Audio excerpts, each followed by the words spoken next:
por el Día del Inspector de Trabajo. Tenemos para empezar esta tarde las palabras de nuestro superintendente, el doctor Juan Carlos Requejo Alemán, quien hará unas palabras alusivas a este día. Doctor Requejo, por favor.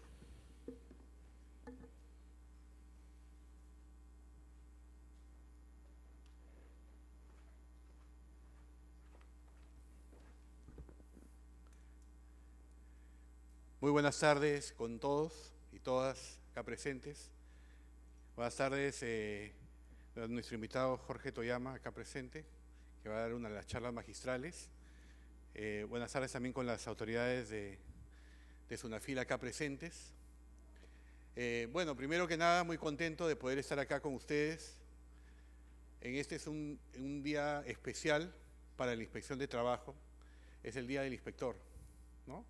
La figura estelar del servicio que nosotros brindamos y que, como lo han dicho nuestros amigos del interior del país, nosotros nos preocupamos de garantizar trabajo digno, ¿no?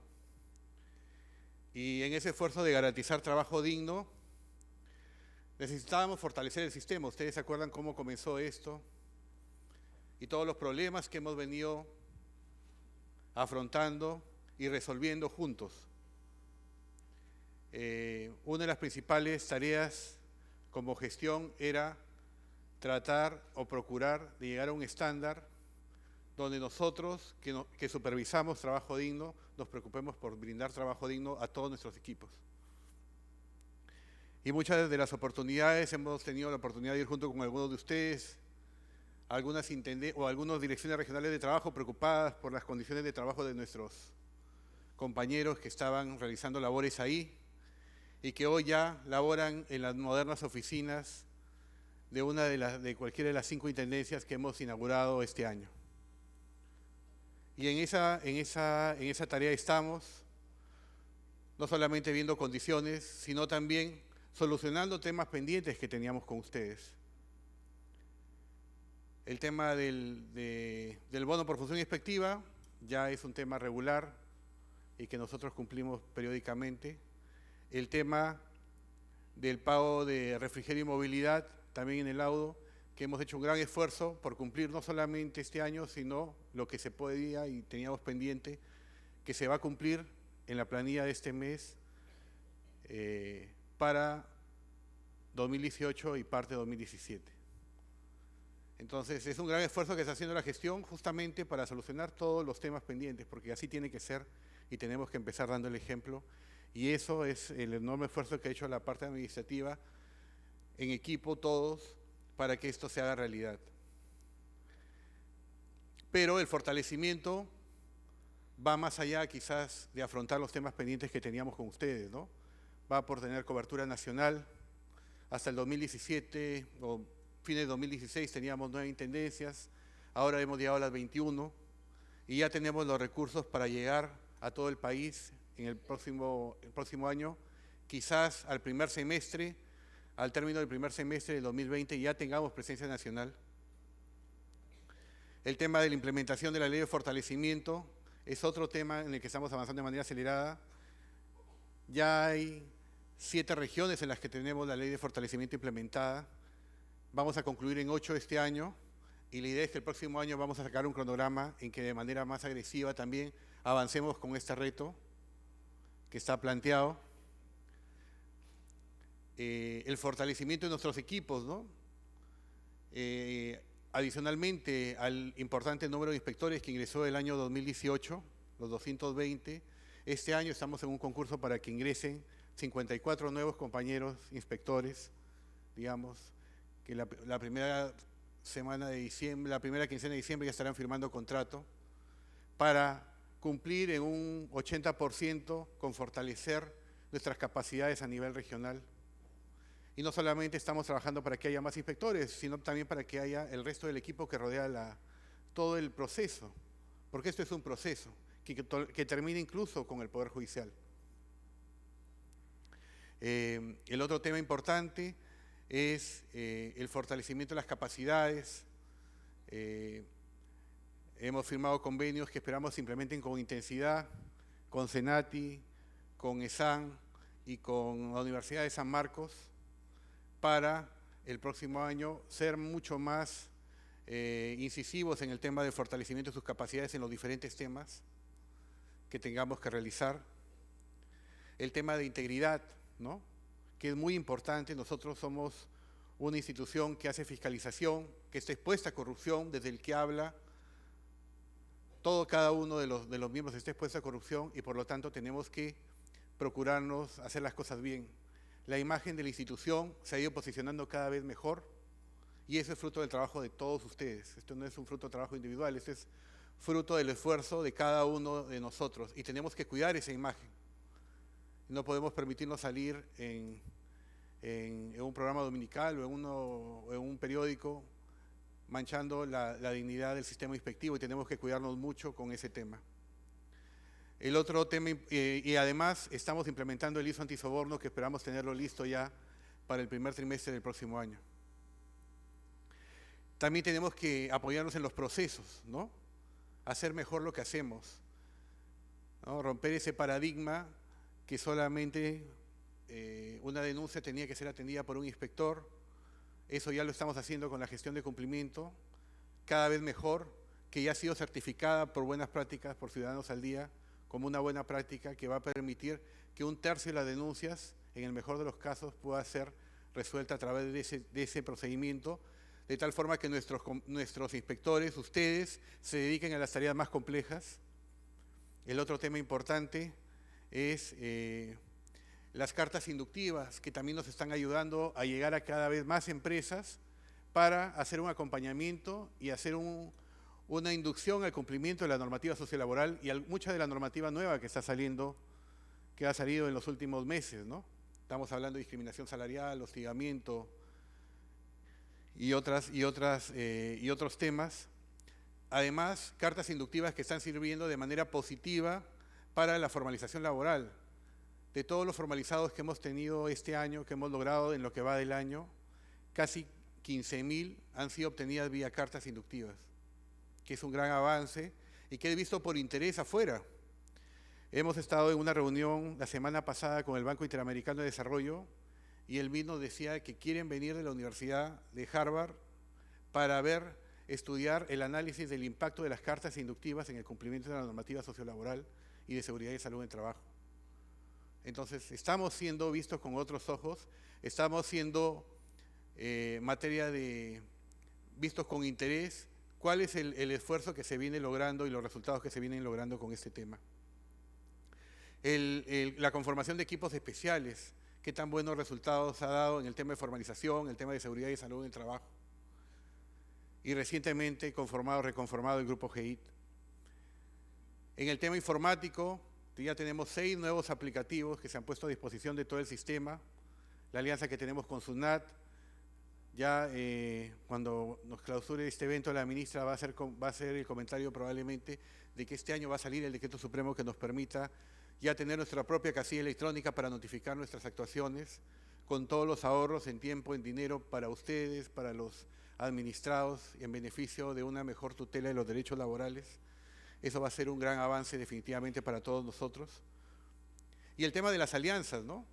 180 operativos hasta hace un mes, intersectoriales a nivel nacional, y vamos haciendo más y cada vez articulamos de manera más estrecha con los diferentes fiscalizadores.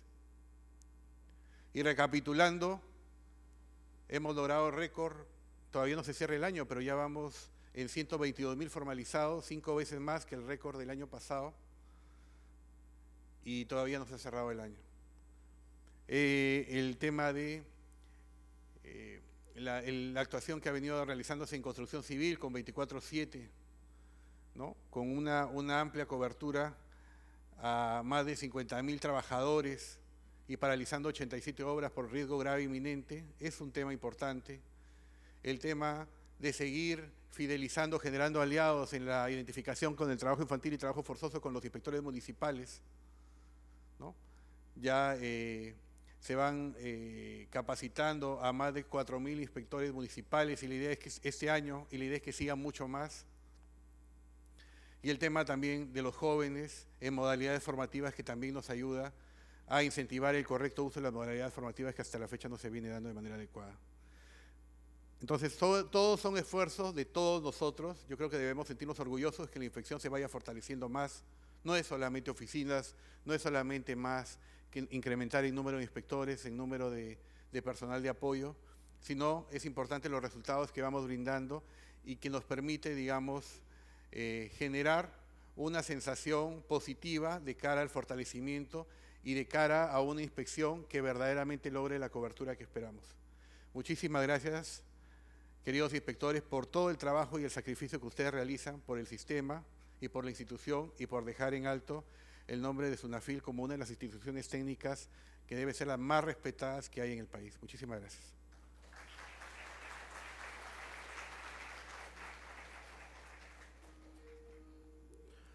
Muchas gracias, doctor Requejo.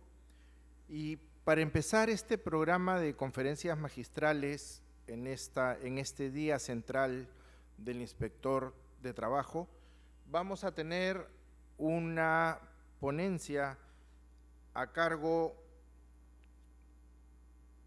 del señor Ítalo Cardona sobre los conflictos de intereses en la inspección del trabajo. El señor Ítalo Cardona es miembro del Consejo Directivo del Instituto Salvadoreño de Formación Profesional y del Consejo Nacional para la Atención Integral de Personas con Discapacidad.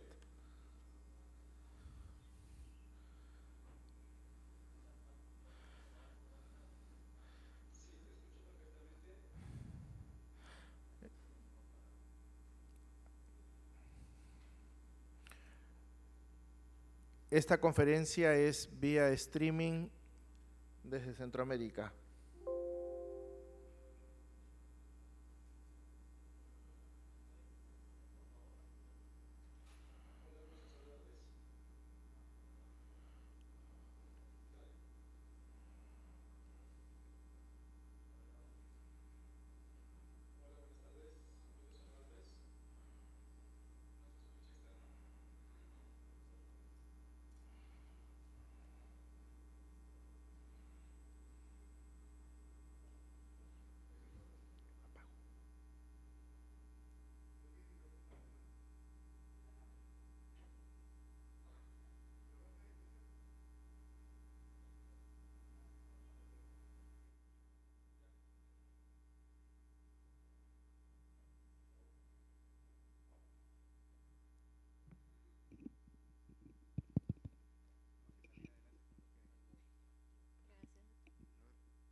Hola, hola.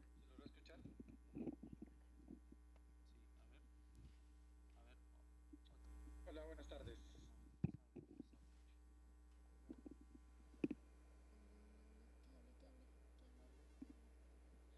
Buenas tardes. Hola, ¿cómo estás? ¿Es una prueba de sonido?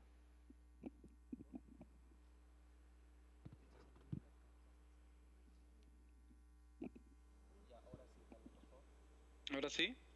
Buenas tardes. Ok. Ok, buenas tardes.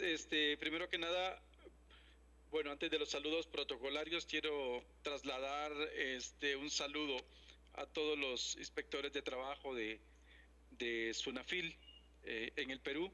Este día a nivel internacional se conmemora el Día del Inspector de Trabajo. Es un reconocimiento por una labor tan importante que desarrollan los funcionarios de Estado como ustedes, responsables de promover, de garantizar, de asegurar el cumplimiento de las normas internacionales del trabajo.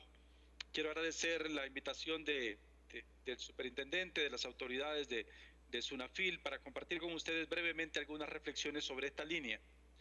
Ustedes conocen perfectamente que el marco general de la inspección de trabajo está definido por el Convenio 81. El Convenio 81 no solamente determina, el Convenio 81 de la OIT no solamente determina cuáles son estas funciones que el inspector de trabajo debe realizar en cumplimiento de la norma, una de las cuales es garantizar que efectivamente la norma se ponga en marcha, así como asesorar a empleadores y trabajadores sobre cómo cumplir la norma, sino que también desarrolla un conjunto de elementos, de preceptos básicos que se requieren para asegurar que la función de inspección se realice o cumpla con los objetivos que el mismo Convenio 81 establece. Es decir, el mismo Convenio 81 se detiene en explicar cuáles son los elementos que deben de garantizarse, deben de asegurarse, deben de facilitarse para que la labor que ustedes realizan cumpla con esos objetivos. Uno de los temas que principalmente desarrolla el Convenio 81 son aquellos elementos que están orientados a asegurar, a garantizar la independencia de la labor de inspección de trabajo. Y es que se entiende que la labor de inspección de trabajo parte de una visión técnica, pero también parte de una visión, si quieren, de una búsqueda transparente, una búsqueda, si quieren, honesta de cumplir con esta norma. Ya algunos de ustedes me han escuchado hablar cuando hablo sobre la historia de la inspección de trabajo, que los primeros inspectores de trabajo que se registran, que fueron nombrados a finales del siglo XIX, a finales del siglo XIX en Inglaterra, eran personas que eran nombradas no como funcionarios públicos, sino que eran personas que eran nombrados en atención a su honorabilidad, porque eran los responsables de asegurar que las empresas, entenderán que en ese entorno finales del siglo XIX, aunque se está dando la primera revolución industrial, el entorno todavía sigue siendo bastante comunitario. Entonces se buscaba personas que tuvieran este reconocimiento comunitario, este reconocimiento de la comunidad, suficiente como para poder llegar a hacer recomendaciones y que las recomendaciones se pusieran en marcha. No había una fuerza legal, no había una ley, no había una multa, no había nada más que el honor de estas personas, de los primeros inspectores de trabajo, que tenían la suficiente fuerza como para tener que atender las recomendaciones que se hacían. Esta visión de cómo asegurar que efectivamente después que se creó la función pública de la inspección, que comenzó luego en Alemania, Inglaterra, Francia, y que efectivamente llegó como herencia a América Latina, esta labor de inspección, entonces la idea fue rodearla de ciertas condiciones para independencia. Hay dos elementos muy claves en esto de la independencia. Uno de los puntos en los cuales Perú, digamos, en comparación con diversos países, sus países por lo menos vecinos en América Latina, ha dado unos pasos muy importantes, es garantizar la carrera de inspección de trabajo y cómo esa carrera efectivamente garantiza esa independencia. Entonces, cuando un funcionario de su categoría, cuando ustedes entran a la carrera de inspección de trabajo a través del concurso público, a través del concurso de méritos, efectivamente uno comienza o tiene un presupuesto de independencia, de autonomía, de capacidad técnica para cumplir con estos objetivos. Esta capacidad técnica luego se ve fortalecida, claro, con un conjunto de formación, con un conjunto de actividades de capacitación como esta, en donde reflexionamos, en donde compartimos, en donde vemos efectivamente cuáles son estos elementos que pueden fortalecer esta capacidad o fortalecer este carácter de independencia de su parte. Sin embargo, hay que también reconocer que esta independencia que el inspector tiene en función de la norma, en función de su capacidad técnica, esta independencia de cualquier tipo de presión política también, puede verse en entredicho o puede verse de alguna manera vulnerada en función de lo que la doctrina o el mismo Convenio 81 señala en su artículo 13, efectivamente el tema de conflictos de intereses que una persona puede tener o que en este caso la persona o el inspector puede tener para atender este tipo de ese tema. Perdón, corrijo, el artículo 15 del Convenio 81. El artículo 15 señala que se prohibirá que los inspectores de trabajo tengan cualquier interés directo o indirecto en las empresas que están bajo su vigilancia. Es difícil suponer que haya una persona que no tenga conflictos de interés o que no pueda tener conflictos de interés en el desarrollo de sus funciones. Nadie podemos garantizar eso. Es decir, puede ser que yo como inspector de trabajo quiero desarrollar mi función de una manera técnica, de una manera transparente, pero que efectivamente en el transcurso de este proceso me encuentre en algunos momentos en aquellos situaciones de conflicto de interés que señala el artículo 15 del Convenio 81. En general, la práctica, ya vamos a hablar sobre esto, va orientada a crear tanto mecanismos normativos como códigos de ética, como también mecanismos de control sobre este tipo de prácticas para prevenir y para garantizar sobre todo el mantener esta independencia técnica o que no se coloque en entredicho efectivamente esta independencia o esta capacidad de los inspectores de trabajo. No sé si ustedes conocen, en junio del 2008, la Asociación Internacional de la Inspección del Trabajo adoptó un Código Global de Integridad de la Inspección del Trabajo. La finalidad de este código en general es cómo cultivar, cómo mantener, cómo destacar los valores como la integridad, el compromiso, el dinamismo y la buena gobernanza efectivamente dentro de las inspecciones de trabajo. Este manual, estos grandes lineamientos, luego han inspirado a ciertos códigos de conducta en donde señalan efectivamente cómo poner en marcha aquellos valores que están enmarcados en estos grandes lineamientos.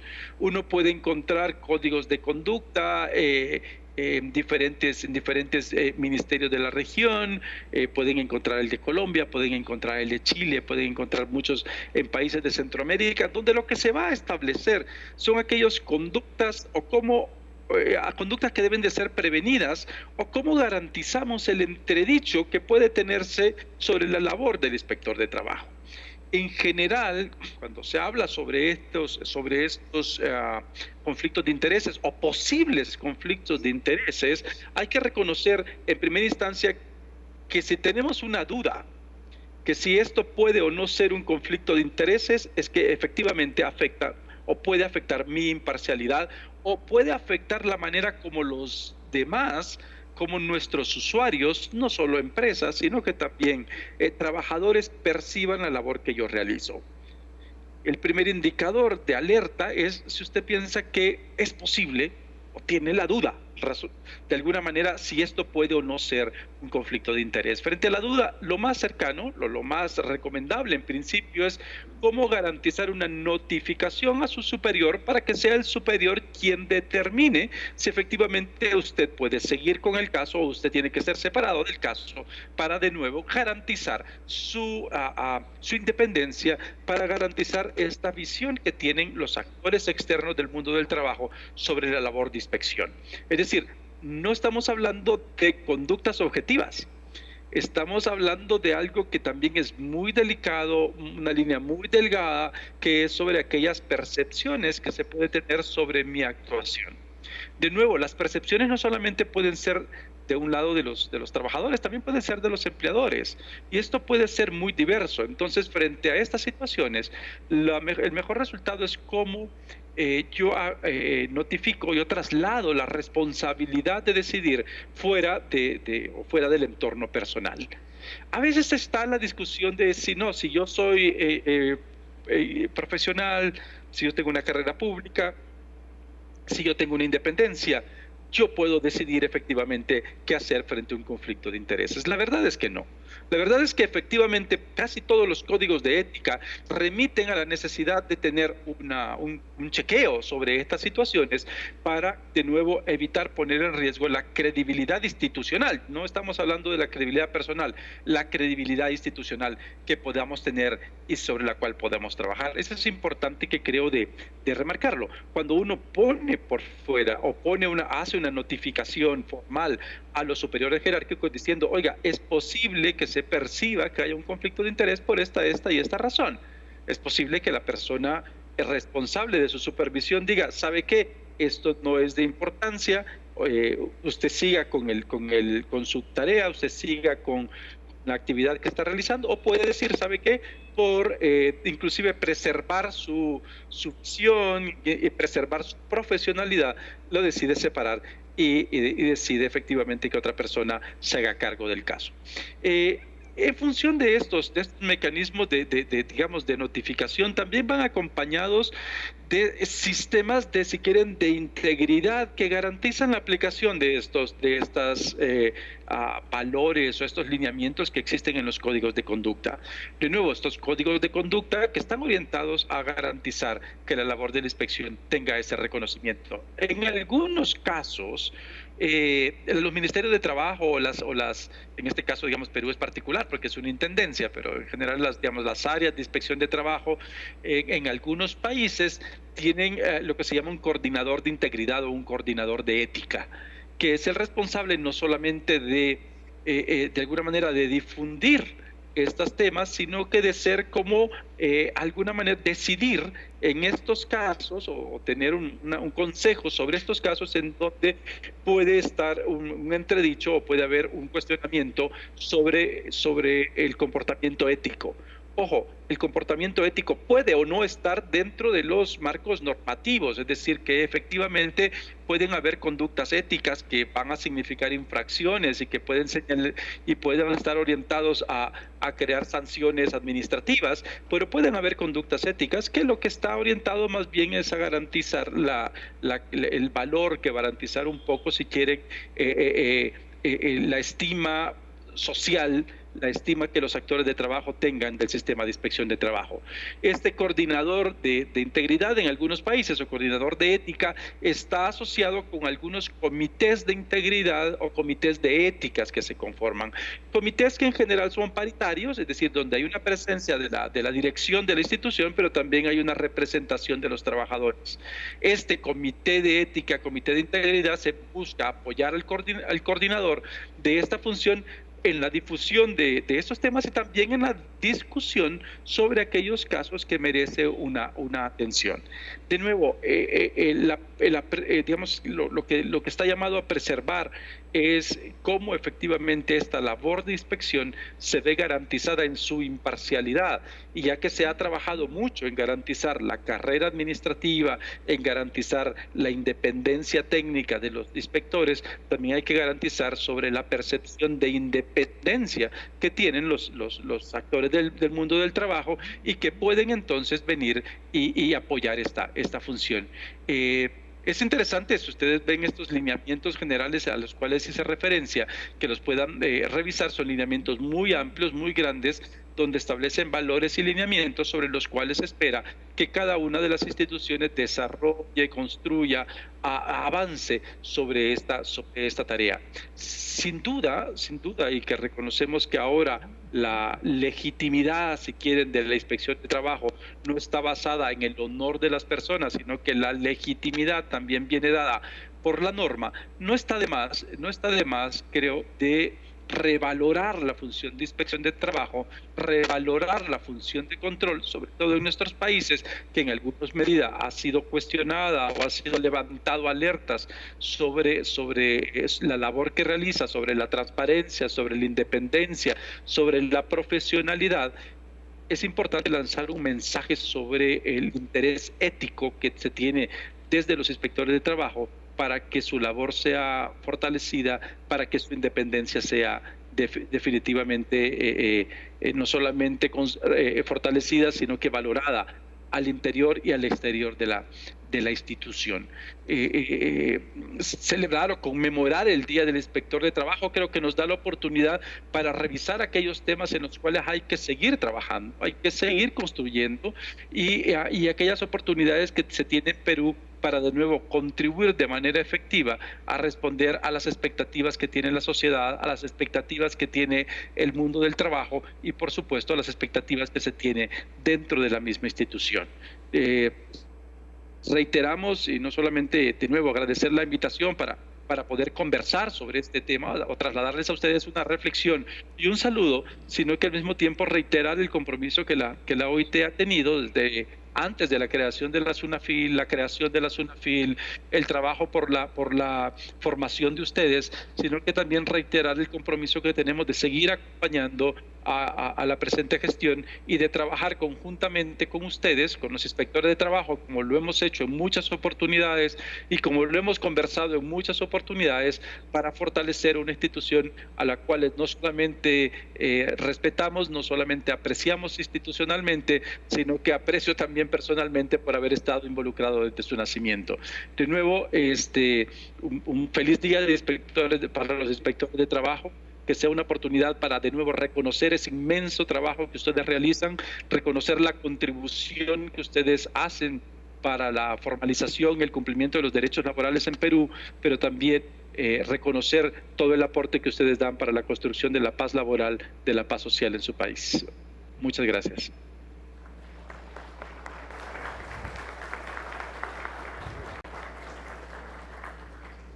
Muchas gracias al señor Ítalo Cardona de la OIT, quien ha tenido la gentileza de atendernos y de dar unas palabras en este día tan especial, día donde celebramos al inspector de trabajo. Muchas gracias, doctor Cardona, estamos a su disposición y hasta la próxima oportunidad. Muchas gracias por la invitación, hasta luego, buenas tardes. Chao, gracias Juan Carlos. Bien. Continuando con esta ronda de conferencias magistrales, vamos a darle la bienvenida aquí al doctor Jorge Toyama Miyaguzuku. Él es miembro de la Junta Directiva de la Asociación de Buenos Empleadores ABE de la Cámara de Comercio Americana del Perú, ANCHAM, y reconocido jurista en el mundo laboral. Él nos hablará de los desafíos en la inspección de trabajo ante nuevas formas de contratación laboral. Recibimos al doctor Toyama.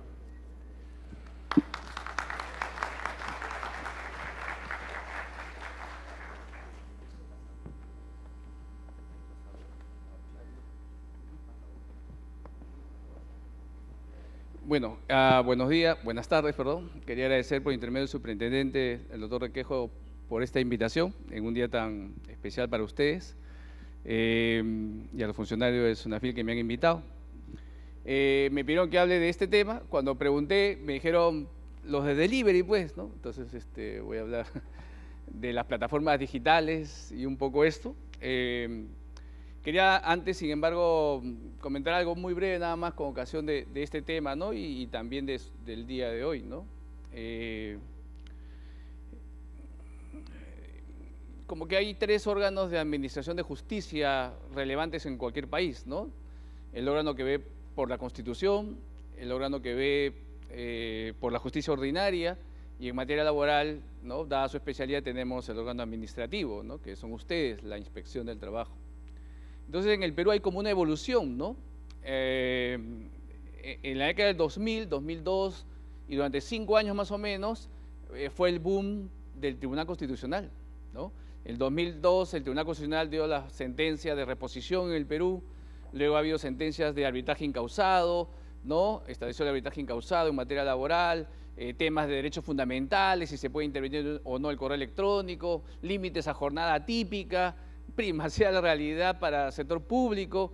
Casi no ha habido temas donde el Tribunal Constitucional se haya pronunciado, ¿no?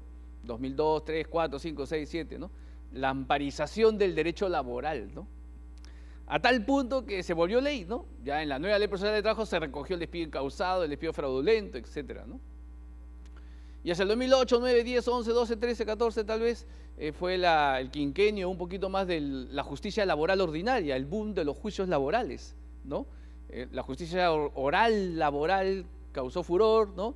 La justicia oral laboral, de la cual luego expondrá el doctor Toledo, causó un boom, ¿no? Y fue toda una revolución, y lo es todavía, ¿no? Y creo que de hace 3 años o 4 no más, ¿no? Creería que 3, la SUNAFIL es la vedette hoy día de la justicia laboral, ¿no? La vedette porque está ahí, ¿no? Está de moda, ¿no? Está ahí, todo el mundo la ve, ¿no? Y la cantidad de inspecciones, ¿no? El número de inspecciones se ha duplicado, entiendo yo, en 2 años, ¿no? El doctor Requejo hablaba un poco de cómo la inspección laboral ha logrado quintuplicar la cantidad de trabajadores en planillas, y hoy día un empleador le tiene más miedo o más temor o más respeto o lo que fuera, ¿no? Es lo que se llama la presión laboral, ¿no? Así como hay presión tributaria, cuánto miedo le tengo a una inspección de SUNAT y eso hace que yo cumpla, igual en presión laboral, ¿no? La presión laboral de SUNAFIL hoy día es mayor que la presión de un juicio. Y eso es muy interesante, ¿no? Porque hace 10 años era al revés. Una inspección de trabajo era lo más light probablemente frente a un juicio, ¿no? El empresario le temía más a una medida cautelar de una acción de amparo, luego le temía más a una medida cautelar de una justicia, de un proceso abreviado de la nueva ley procesal del trabajo, y hoy día claramente a la visita de un inspector genera más respeto, más temor en el buen sentido de la palabra, o sea, más presión laboral, y creo que eso es bueno, ¿no?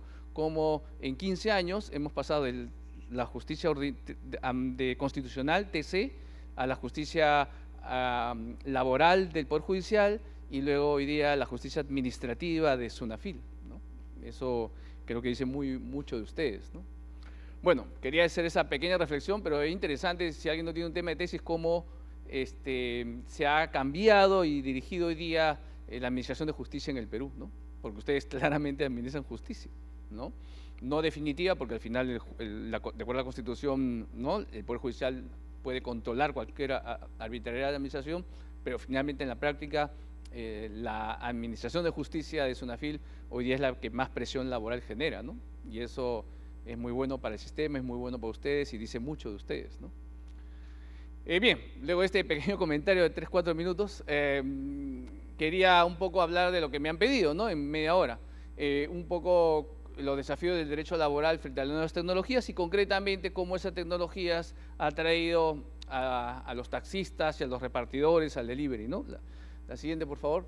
Bueno, en 5 años todo cambió, ¿no es cierto? El manejo de la información, los macrodatos, la big data, toda la huella digital que tú tienes en internet, ¿no? Cada vez que le das clic a algo, cada vez que repasas una página web, todo eso genera una administración de data, ¿no?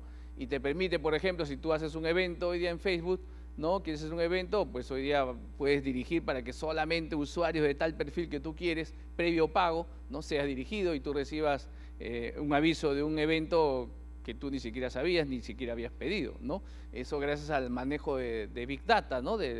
Y hoy día eso genera en el tema de la Big Data todo el tema de reclutamiento y los algoritmos, ¿no?, que es todo un desafío para ustedes, ¿no?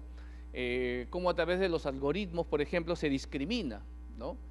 Hoy día cuando tú pides una chamba, postulas una chamba, te piden data, ¿no? Y llenas digitalmente a través de una plataforma, pones ahí tus datos, ¿no?, sexo, ¿no?, domicilio, ¿no?, edad, dónde has estudiado, tu CV, tu último empleo, y todo eso, ¿no?, entra a un sistema y el sistema, ¿no?, te puede discriminar, ¿no? Y son seleccionados el perfil que la empresa le dijo a la empresa reclutadora que recolecta esta Big Data, el perfil del postulante, ¿no? Y resulta pues que tú querías personas de tal edad, de tal universidad, hasta de tal sexo, ¿no? Y eso ¿cómo se ve, no? Eso es una oferta de empleo virtual. Ya la ley de oferta de empleo virtual quedó caduca, ¿no? Ya casi no hay avisos de empleo físicos, que es el supuesto de la ley de oferta de empleo, ¿no? Hoy día casi todas las empresas aplican plataformas digitales, ¿no? Entonces hay discriminación. Y esa Big Data y esa inteligencia artificial puede generar más discriminación porque la Big Data y los algoritmos van aprendiendo. Y por ejemplo, ¿no?, una enorme empresa de 10.000 trabajadores puede ver que quienes menos renuncian y más se quedan en la empresa son, por ejemplo, los venezolanos. Y quienes más rotan y más se aburren en la empresa son los no venezolanos. Entonces la Big Data y el algoritmo y todo podría preferir a los venezolanos porque tienen más fidelidad en la empresa, es lo que menos rotan, ¿no? Entonces, mal llevada la Big Data y el tema de macrodatos en los procesos de selección, ¿no? No solo selección, ¿no?, también puede ser despido, ¿no? La Big Data te puede decir quién es el peor trabajador si todo está bien en números y bien parametrizado, ¿no? Entonces, ese es un reto, ¿no? Discriminación a través de los algoritmos. Y hay algunas empresas a nivel global que han reconocido que hay discriminación, ¿no? Es un súper tema de tesis también, ¿no? Cómo la tecnología discrimina, ¿no? Y el tema es cómo la Inspección de Trabajo llega a apreciar esos casos de discriminación. No es fácil porque es virtual, ¿no? La inteligencia artificial, entonces, de la mano de los macrodatos, influyen en la relación laboral. Hay un caso en internet muy claro, ¿no? Ustedes pueden buscarlo. Fui despedido por un robot, ¿no? Resulta que el sistema no necesitaba sacar a una persona y sacaron al menos productivo, por error, no era el menos productivo, sino del más productivo, ¿no? En vez del menos, cogieron el más y sacaron a una persona por baja productividad cuando era de los mejores, ¿no? Y el sistema se demoró una semana en reponerlo, ¿no? ¿Por qué? Porque eso estaba conectado, pues automáticamente le quitaban el correo electrónico, le quitaban el internet, le quitaban el photocheck, le quitaban su acceso, en fin, y reconstruirlo eso suponía como un proceso de selección nuevo, imagínense, ¿no? En un caso bien interesante, fui despedido por un robot, ¿no? Entonces, cómo la inteligencia artificial a veces también influye, ¿no? Y bueno, la web, todo lo que ustedes hacen diariamente, desde que reservan un espacio para el cine más tarde o pedir la hamburguesa, en fin, que es lo que vamos a ver hoy día, tiene que ver con la web, ¿no? Entonces, al final, todo se crea lo que se llama un ecosistema digital, ¿no? Y tiene mucho impacto en laboral. Nosotros vamos a ver solamente cómo la suma de los macrodatos, la inteligencia artificial y la web influye en las plataformas digitales, ¿no? La siguiente, por favor. Y bueno, todo eso supone previamente, ¿no? Como antes era manual, luego automatizado, mecánico y luego hoy día es prácticamente digital. Todo se hace más célere, más eficiente, más rápido, menos intermediarios, directo, ¿no? Más simple y probablemente menos costoso, ¿no? Entonces todo eso ha generado estas plataformas que vamos a ver hoy día, ¿no? Sobre todo plataformas de dos tipos, ¿no? Vamos a ver el tema de los taxis y el tema de los deliveries, ¿no? ¿Son trabajadores o no los repartidores de delivery? ¿Son trabajadores o no los taxistas, ¿no? La siguiente, por favor. En el servicio de taxi hay una relación, pues, ¿no? Tú pides tu taxi, ¿no? A través de una plataforma digital. La plataforma digital, pues, lo saca a oferta pública, ¿no? En el sistema virtual. Y bueno, el que puede, el primero que le da OK, es el que te va a atender, ¿no es cierto? En la siguiente. En los servicios de delivery hay dos tipos, ¿no? Si la empresa es afiliada, si la empresa no es afiliada, ¿no? Si el establecimiento comercial es afiliado o no. Entonces pides un pollo a la brasa, ¿no? Entonces si es no afiliado, el pollo a la brasa que tú pides, ¿no? Tú eres ahí el de la esquina izquierda, abajo, con tu celular, ¿no? Pides a la plataforma digital, ¿no? Ahí en esa plataforma está colgado lo que tú quieres, ¿no? Y entonces la plataforma digital, a través del repartidor, va a la empresa afiliada y la empresa afiliada al final, no afiliada, perdón, va a comprar y le compra por ti y luego tú pagas, pues, ¿no? Previamente ya pagaste inclusive probablemente, ¿no? Si es afiliada, el tema es más simple, ¿no? De frente, todo ocurre instantáneamente, hay una relación ahí, ¿no? La empresa afiliada le da un porcentaje más relevante, como es afiliada, ¿no? Tiene preferencia además, ¿no? Si tú ves bien, en las plataformas, la empresa afiliada sale más veces o sale primerito respecto a la no afiliada, ¿no? Entonces, la afiliada paga más, pero tiene más preferencia en la búsqueda, ¿no? Del producto que tú quieres, ¿no? Y al final es el mismo repartidor, ¿no? La siguiente, por favor.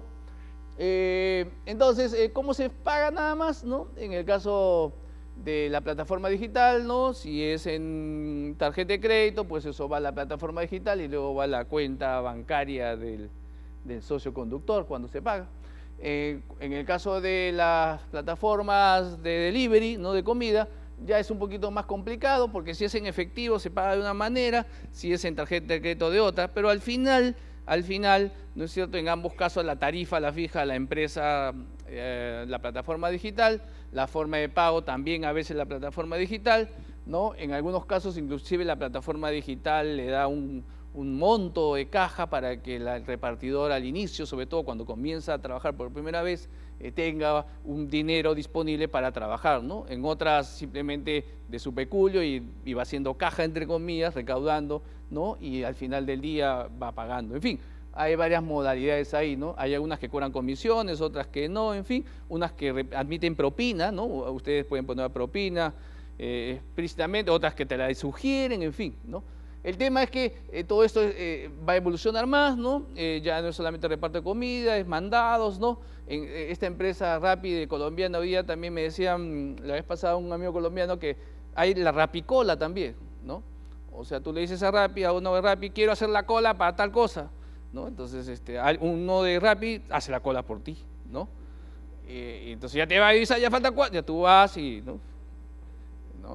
O Rapidinero, si estás misio, también le pides dinero y ellos también te dan dinero, ¿no? Te cobran obviamente, ¿no? Luego, nada es gratis, ¿no? Pero o sea, las posibilidades de que hagan cosas por ti son ilimitadas, ¿no? La siguiente, ya se transformó en banco también creo ya, o se va a transformar, la siguiente.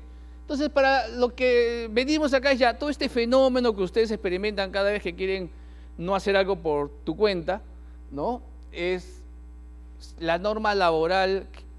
¿Cómo trata esto, no? ¿Es trabajador, no es trabajador? ¿Qué hacer, no? El interés empresarial va a decir que no es trabajador, el interés laboral va a decir que sí es, ¿no? Ya hubo un plantón por ahí, ¿no? De una empresa, el ministerio lo citó para una reunión informativa a esta empresa, hay laboralistas que dicen que es trabajador, otros que dicen que no, ¿no? Entonces, ¿cómo la norma laboral desarrolla o trata este fenómeno, ¿no? La siguiente, por favor. Y bueno, recordar nada más, ¿no? La relación laboral es un acuerdo entre empleador y trabajador, acuerdo verbal o escrito, pero lo que importa es hacia abajo, ¿no? En toda inspección, ustedes se lo saben de memoria, los 3 elementos esenciales. La siguiente, elementos esenciales, la prestación personal, se apreciaría aquí, ¿no? Que yo sepa, no cabe subcontratación del delivery, ¿no? Yo pido un taxi, yo subcontrato y te mando otro y te llamo y no está viendo por mí tal placa, pero está viendo otra placa, no se puede, ¿no?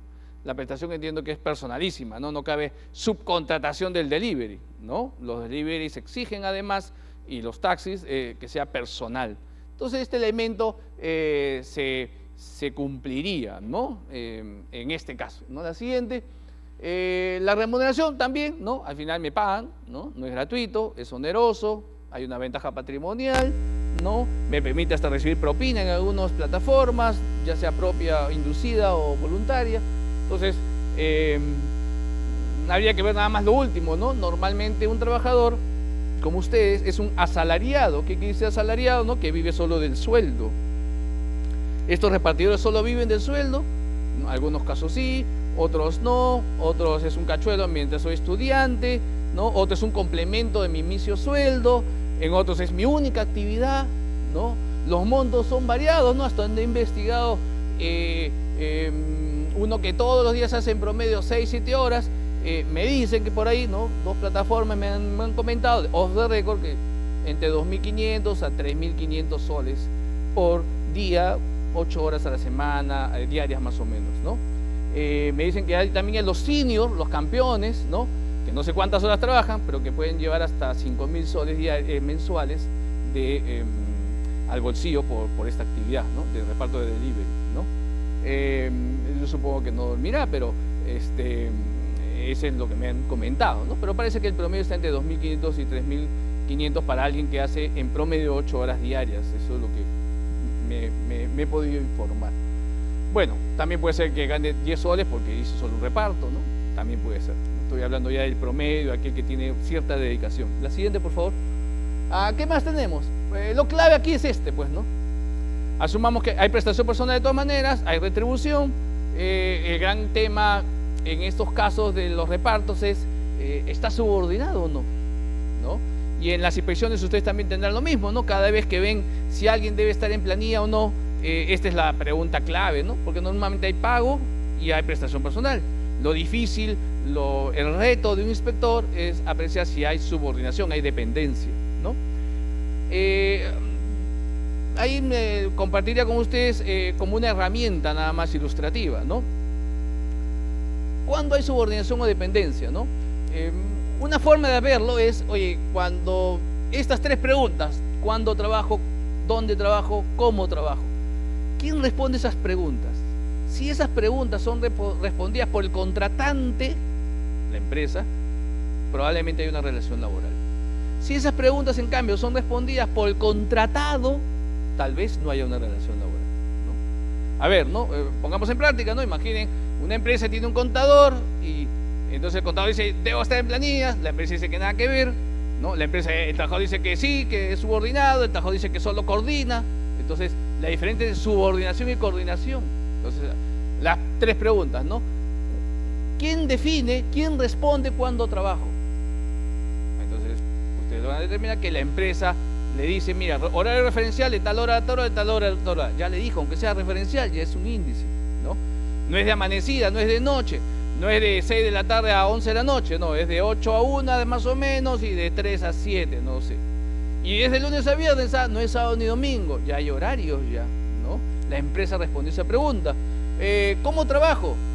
La empresa le dijo dónde, la empresa le dijo, pues, estas son tus obligaciones, estos son tus deberes, este nivel vas a hacer, aquí estás en el organigrama, en el flujograma estás acá, le debes cargo a él o a tal persona, tienes cargo de repente a otras personas, en fin. La empresa le dijo cómo hacer su chamba, ¿no? ¿Y dónde trabajo? La empresa le dijo, aquí, este es tu sitio, ¿no? Entonces ya la empresa responde esas preguntas. Es difícil decir que la persona no está subordinado, ¿no? En cambio, solo como ejercicio, ¿no? Veamos qué pasa si el trabajador, el contador responde esas preguntas. El contador dice que está en planilla. ¿Cuándo trabajo? Bueno, yo en verdad defino cuándo, ¿no? Defino mis tiempos, defino si estoy libre, defino si es mañana, si es tarde. La cosa es que tengo que cumplir con el pago de la SUNAT completo, no ser lo más eficiente, no pagar de más, eso. Entonces, ¿cuándo? Tú definiste contador. ¿Cómo trabajo? Bueno, la verdad, yo ya me las ingenio. A veces lo hago solo, a veces le pido a mi hermano, a veces le pido ayuda a un practicante para que llene esto en internet, que yo no sé muy bien. El contador define el cómo, ¿no? ¿Y dónde? Bueno, yo ya veo, pues, ¿no? Ya veo, ya por ahí, a veces en una empresa, a veces en un café, avanzo, ¿no? Normalmente en mi casa, ya veo. Entonces, el contador respondió esas preguntas, definió las respuestas a esas preguntas. Entonces ahí es bien difícil que es subordinado, ¿no? Probablemente sea independiente, ¿no? En fin, creo que esas tres preguntas podría ayudar para ver si alguien debe o no estar en planilla, si alguien está subordinado o no, ¿no? La siguiente, si hay dudas, pues hay que ver más, ¿no? Y esto tiene que ver con la primacía de la realidad que ustedes es el principio más vulnerado, ¿no? En el país, ¿no? Cuando el superintendente comentaba en la introducción, ¿no? Que había quintuplicado la cifra de personas que deberían estar en planilla, en todas ellas, probablemente en cada uno de esos casos, la primacía de la realidad es el principio más popular del Perú, el más incumplido, ¿no? Formalmente no eres trabajador, pero en la práctica lo eres. Entonces ahí se tendría que apreciar, ¿no? Si hay órdenes, ¿no? Una pregunta típica es, ¿no? Si mañana quieres llegar tarde, ¿le pides permiso o no? ¿No? Tú dices, mañana llego tarde, ¿me puedes dar permiso? ¿Puedo venir un poco tarde? Puedo, ya puedo, nomás ya, ¿no? O mañana vengo a las 10 de la mañana, antes no puedo, cualquier cosa estoy en el celular. Es un nivel de autonomía distinto. No quiere decir que ya no sea trabajador, simplemente el nivel de autonomía o no, ¿no? Las órdenes. Si tiene sitio una persona es casi trabajador, ¿no? Si tiene sitio, ¿qué tiene? Tiene anexo, ¿no? Si tiene anexo, ¿qué tiene? Correo. Si tiene anexo correo, tiene computadora. Si tiene anexo correo, en fin, ¿no? Tiene Photoshop porque entra todos los días. Tener sitio para mí es uno de los elementos muy potentes de laboralidad.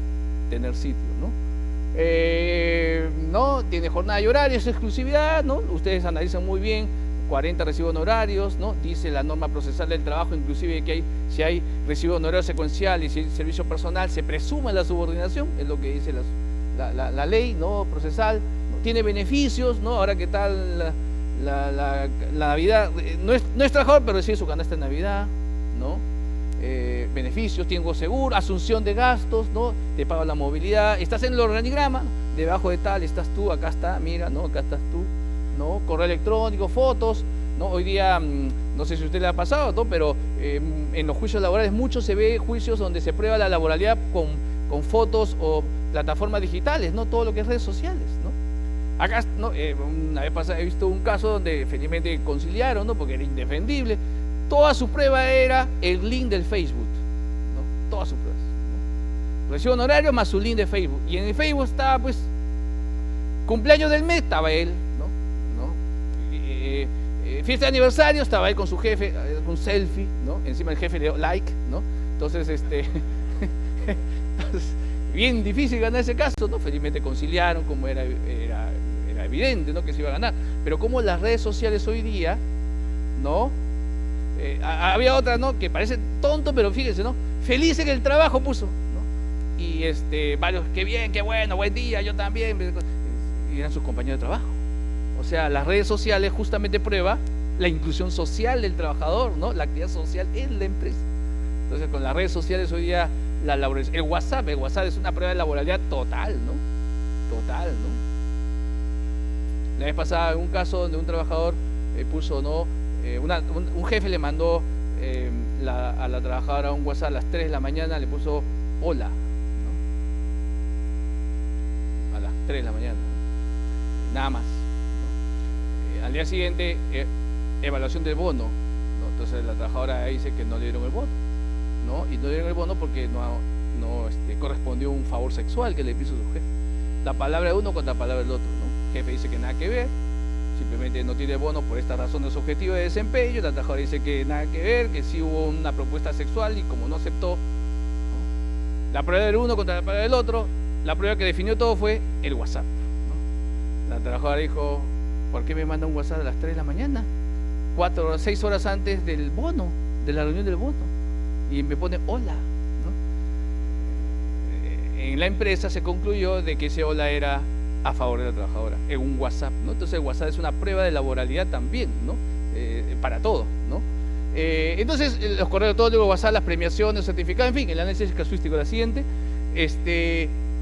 Estos son los elementos que normalmente he visto en algunas resoluciones de SUNAFIL que demuestran laboralidad, ¿no? Resoluciones de segunda instancia, perdónenme, solo he tomado en cuenta la Intendencia de Lima, disculpen. Exclusividad, ¿no? Recibo honorarios secuenciales, ¿no? Beneficios, trabajadores que recibían uniformes, condiciones de trabajo, CPPs, tiene sitio, como le he comentado, participaba en actividades de integración de la empresa, fue capacitado en seguridad y salud en el trabajo. Una prueba de laboralidad bonita, ¿no? Yo no soy trabajador, pero ¿por qué me capacitaron en seguridad y salud? Las 4 capacitaciones en año, yo las tuve, ¿no? No es que ya sea trabajador con eso, pero va sumando, ¿no? Tenía mails, tenía jornada, servicios laborales principales, ¿no? Profesor de inglés en instituto, de inglés, ¿no? Actividad principal, ¿no? Y duración indeterminada. La siguiente, por favor. Entonces, ¿qué hacer con las plataformas digitales, ¿no? Últimos 5 minutos, por favor. A ver, hemos analizado los elementos de laboralidad para tratar de apreciar si hay o no relación laboral, ¿no? Evidentemente, la app, el sistema, la plataforma digital es de la app, ¿no? Es de la plataforma digital, ¿no? Es de la empresa, en otras palabras. El logo, la identificación también es de la empresa, ¿no? Acá está el nombre, acá está el logo, ¿no? El sombrerito, qué sé yo. El celular y plan de datos es del motorizado, del taxista, ¿no? O, bueno, hemos puesto motorizado, pero puede ser también uno que va en bicicleta, ¿no? El celular y el plan de datos lo paga la persona, ¿no? No lo paga la empresa, hasta donde hemos podido investigar, eso es unánime, ¿no? El vehículo y los gastos también son de la empresa, ¿no? Perdón, del trabajador. El trabajador es el que tiene su taxi, el trabajador es el que tiene su moto o su bicicleta, en fin, ¿no? Los riesgos también, si le pincha una llanta, llamo a la empresa, oye, Rappi, me tienes que devolver la plata del parchado de la llanta. Pareciera que no, ¿no? De lo que hemos visto. Los riesgos en caso de accidente, estoy llevando un reparto y hago una maniobra y la torta se cayó al piso. ¿Quién responde por ese riesgo? ¿La plataforma digital o el repartidor? ¿No? De lo que hemos visto, el repartidor, ¿no? Lo que pasa es que si se vuelve mediático y hay algo de mala práctica, ¿no? Un acto de violencia, por ejemplo, ahí ya la plataforma digital responde, ¿no? Pero pareciera ser más por un tema de mediático que por responsabilidad contractual, ¿no? Es lo que hemos investigado. EPPs, los equipos de protección personal, son de la persona que reparte, ¿no? Oye, pero he visto un casco que dice, hasta donde tenemos lo compra, ¿no? La plataforma digital dice, debes usar casco, si quieres mío, esto vale tanto. Entonces ya la persona ve si compra el casco con el logo o su propio casco, ¿no? Inclusive esa maletita que llevan las personas que reparten por moto y con bicicleta, entendemos que se la venden, ¿no? Si tú quieres, reparte en una canasta, esta es mi sugerencia. Ah, pero si quieres usar mi sugerencia, vale tanto. Entonces creo que le descuentan inclusive, ¿no? Entonces, no hay EPPs, ¿no? El SOA, los seguros, entendemos que lo paga la plataforma digital o la repartidor, entendemos que es repartidor. Entonces, de primer balance, prácticamente el logo y el app, ¿no? Por ahora, ¿no? La siguiente. ¿Qué otra cosa podemos ver? A ver, ¿esa actividad principal? O sea, yo repartidor, ¿ejerzo una actividad principal para la plataforma digital? Obviamente que sí, ¿no? El corazón de su chamba es el reparto, yo soy reparto. El corazón de su chamba es taxista, yo soy taxista. La puesta a disposición, sí, yo me pongo a disposición, ¿no? Es más, mientras más puesta a disposición, más chance tengo, ¿no? Hay plataformas digitales que mientras más le das clic y sí, o mientras más estás digamos, en franjas, más posibilidades tienes de que te den el pedido, ¿no? No necesariamente siempre te vas a hacer el pedido, ¿no? Si yo, por ejemplo, soy una persona que dice que sí, luego dice que no, 3, 4 veces, ya la plataforma, el algoritmo de la plataforma, cuando quieras la siguiente, te va a dar menos por chance, ¿no? O sea, las preferencias se dan sobre todo a aquellos que tienen 5 estrellitas que tú le pones cuando te atienden, ¿no? Entonces, la puesta a disposición, sí, yo pongo a disposición, ¿no? La prestación personal, evidentemente hay, ¿no? La tarifa, ¿quién define la tarifa? Yo no le puedo decir, no, esta torta vale más porque la ruta es medio, no, yo me allano a la tarifa. Entonces, también la tarifa, la carrera, el delivery también estaría, ¿no? ¿Es exclusivo? Hemos puesto signo de interrogación porque dependerá de cada persona, ¿no? Yo tengo 2 chambas, mi chamba en Sunafil y luego pues quiero, ¿no? En las noches me voy un ratito y trabajo 4 horas de delivery, puede ser. 4 horas de taxista, puede ser o no, no lo sé. Entonces, cualquier persona, y solo por 3 meses porque tengo una necesidad coyuntural, después ya no quiero, ¿no? O solo los domingos, o solo cuando necesito plata, no me alcanza mi economía familiar, ahí entro y salgo. Entonces ahí ya no es exclusivo. Es más, dicen las plataformas, por lo menos dicen que tú puedes tener, ¿no? Yo soy afiliado taxista de Uber, pero también soy de Cabify, y los dos. Y manejo los 2 celulares, tengo 2 celulares para cada uno. Y veo que me conviene, porque me dicen pues que a determinadas horas esta empresa es mejor, a otra hora la otra mejor porque me paga por tráfico, en fin. Entonces yo la vez pasada subí un taxista que tenía las 2 y me explicaba pues que dependiendo de las franjas horarias escogía una que otra. Entonces exclusividad y continuidad también, no signo de interrogación. Eso depende de cada persona, ¿no? Señor inspector, mire, acá tengo todas mis facturas, ¿no? 60 facturas continuas, 1, 2, 3, 4, 5, 6, 7, ¿no? Una al mes a la misma plataforma. Señor inspector, tengo 5 facturas de esta plataforma, 2 el mes pasado, 4 hace 3 años y 1 ahorita. No hay exclusividad, no hay continuidad, ¿no? Entonces, eso va a depender de cada caso, ¿no? Es muy complicado, ¿no? El horario de trabajo es uno de los temas más difíciles, ¿no? Al final nos hemos inclinado por poner que no, pero hay profesores que dicen que la plataforma sí te impone el horario porque al final te dice, te da ventajas y premios, ¿no? Si tú trabajas más frecuentemente y te da una suerte de privilegios y perjuicios si no trabajas muy frecuentemente. O sea, la penalización de la disponibilidad. Al final no me parece que sea una fijación de un horario, me da la impresión.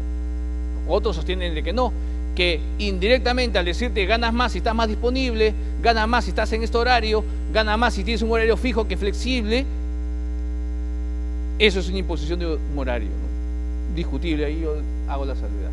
Subcontratación, no cabe subcontratación. Geolocalización, evidentemente, ¿no? Yo sé dónde estás, ¿no? Sé cuánto deberías demorarte. Oye, esto normalmente es 10 minutos y si tú lo haces en 15, eres lento. Te puedo penalizar, ¿no? Y eso tiene que ver con las sanciones económicas. Efectivamente, hay sanciones económicas. Si yo a cada rato le doy cancelaciones, si yo estoy en actividad y nunca acepto a un cliente, si yo tengo una estrellita de parte de ustedes cada vez que hago la chamba, la plataforma, el algoritmo, ni siquiera la plataforma, el algoritmo, una persona ya lo programó, te va a dar menos chance de salir. Mientras más eficiente y bueno eres, más chamba tendrás, con lo cual podrías ser más exclusivo, ¿no? Y mientras menos eficiente, menos uso seas peor calificado, pues menos trabajo te van a dar, ¿no? Algunos sostienen de que esa sanción económica es clave de la laboralidad, ¿no? Resumen, ¿no? ¿Dónde están las plataformas digitales, no? Bueno, ¿es un trabajo productivo, no productivo? Productivo quiere decir que genera una ventaja económica, es productivo. No productivo es yo chambeo, pero no hay algo económico, ¿no? No productivo es el trabajo voluntariado, el trabajo para la novia, donde un besito es la contraprestación, ¿no? No productivo, una satisfacción personal, pero no un trabajo económico. Entonces, la SAP evidentemente es un trabajo productivo, ¿no? ¿Por cuenta ajena o por cuenta propia? ¿No? Esa es la gran discusión, ¿no? ¿Por cuenta ajena o por cuenta propia? ¿No? Algunos sostienen que es cuenta propia, ¿no? ¿Por qué? Porque para sí mismo, él define el horario, él define el otro, ¿no? A mí me da la impresión que más es por cuenta ajena, ¿no? Pero admito que es harto discutible, ¿no? No, pero es el auto, él tiene su auto, él es el auto, es dueño de la gasolina, es taxista, él define si sí o no, trabaja para más de dos, es un trabajador independiente puro, ¿no? No es por cuenta ajena, ¿no? Es por cuenta propia porque él decide, ¿no? En fin, ¿no? Subordinado o autónomo es recibo honorarios. En nuestro esquema no podría ser autónomo porque el autónomo es el ejercicio de una profesión o de una actividad, o sea, es bien difícil que sea cuarta categoría, honorario profesional. Me da la impresión que es muy difícil, ¿no? En otras palabras, le das clic por favor, o es subordinado, ¿no? Dos más, o sería cuenta propia, ¿no? Me parece que, una más, autónomo, por cuenta ajena, autónomo es el de cuarta categoría, el de renta de cuarta, el recibo de locación de servicios. Me parece que es difícil, ¿no? Que sea el ejercicio de una profesión o de un oficio, ser repartidor, ¿no? Me parece. O es actividad económica independiente por cuenta propia o es planilla, ¿no? Creo que no hay otra, ¿no? La siguiente. Entonces, ¿qué habría que hacer, no? La siguiente, por favor. Esas preguntas, pues, ¿no? Toda chamba de ustedes, si algún día les toca y quieren ver si hay o no relación laboral, dicho ese paso, ya hay como 3 o 4 procesos laborales donde se está discutiendo si sobre todo el repartidor, el taxista, es o no trabajador dependiente, ¿no? Si ustedes buscan literatura, legislación comparada, hay sentencias que dicen que no y hay otras sentencias que dicen que sí, ¿no? La tendencia ligera es decir que no es trabajador dependiente, pero hay sentencias que dicen que sí es trabajador, ¿no? No es bien hecho, ¿no? Entonces, 4 cosas que tendría que ver, ¿no? ¿Hay servicio por cuenta ajena o no? ¿Es trabajo para otro o es trabajo para sí mismo, ¿no? ¿Hay prestación personal y remuneración? Sí. ¿Hay subordinación? Probablemente ahí es donde te quedes y donde tendrás que hacer foco ustedes para ver si es trabajador o no. ¿Hay dudas? ¿Te trataron como trabajador? ¿Te dieron beneficios? ¿Te dieron condiciones laborales? ¿No? ¿Hay órdenes? Rasgos de laboralidad, ¿no? Y ahí bajarás al cuarto, ¿no? Hay contrato de trabajo, ¿no? Es una labor casuística, ¿no? Yo creo que no podría decirse, en mi opinión, todos los repartidores son trabajadores o todos los taxistas son independientes y los repartidores de delivery son dependientes. Esa es la conclusión, todos. Me da la impresión que no se puede concluir. Es como decir, todos los médicos son trabajadores. Depende, pues, ¿no? ¿Cómo va a ser, no? Si yo soy un médico de emergencia, tengo un horario, vengo todos los días, tengo turnos, estoy en emergencia, ¿cómo no va a ser trabajador?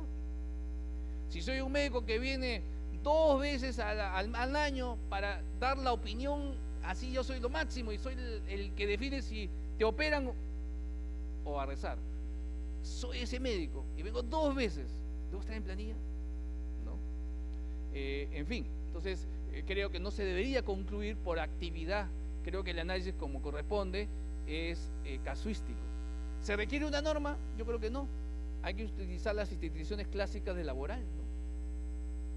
Sin embargo, quería hacer una propuesta, ¿no?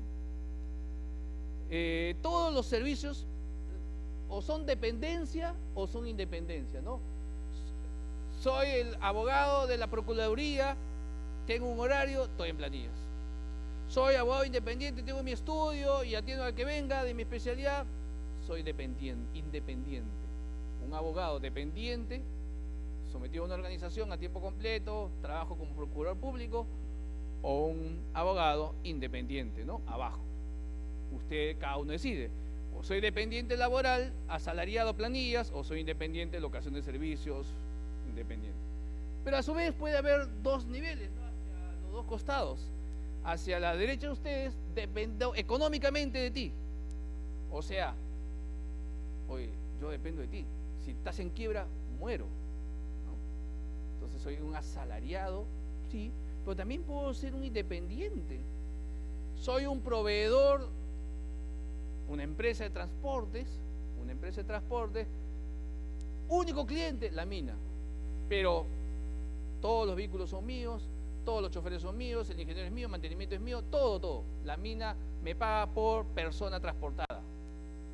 Un contrato de independencia, laboralmente bien, pero dependo económicamente de alguien. Soy monocliente, tengo monocliente a la derecha. Pero también puede ser independiente económico, es decir, soy una empresa de transporte que tiene 40 clientes. Si se cae uno, qué pena, seguramente conseguiré otro rápido. Tengo independencia económica. Entonces, ¿qué pasa, no? La siguiente, ¿no? Evidentemente, cuando hay independencia económica e independencia laboral, derecho civil, locación de servicios, ¿no? Soy libre para decidir y no dependo de nadie, tengo holgura económica, tengo muchos clientes, perfecto.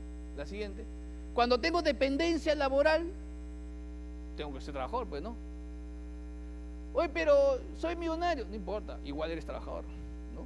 Independencia económica y dependencia laboral manda lo jurídico. Si tú tienes órdenes, eres procurador público, millonario, no importa, igual se aplica el derecho laboral, aunque el sueldo de procurador sea el 1% de tus ingresos anuales, no importa.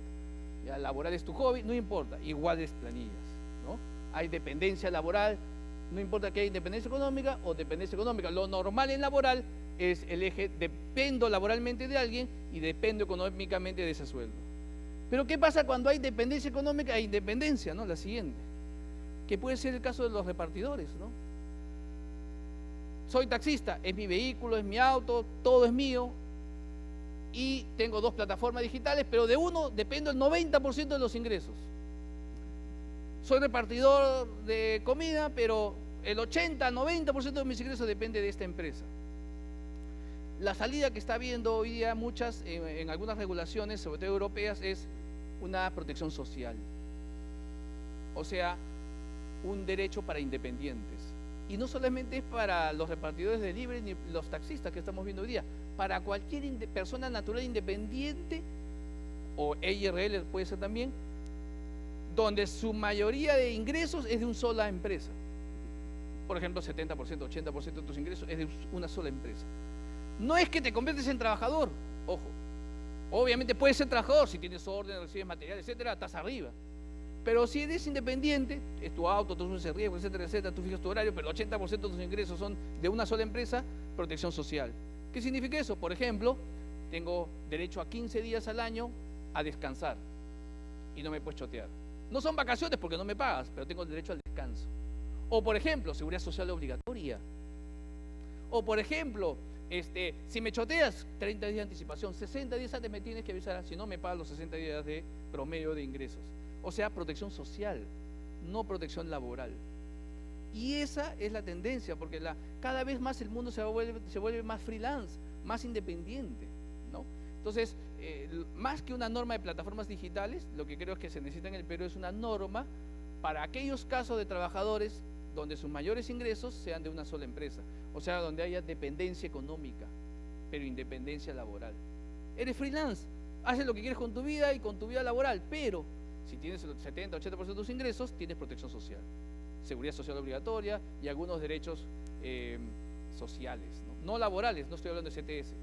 Reitero, si en la práctica reúne los requisitos de laboralidad, estás arriba.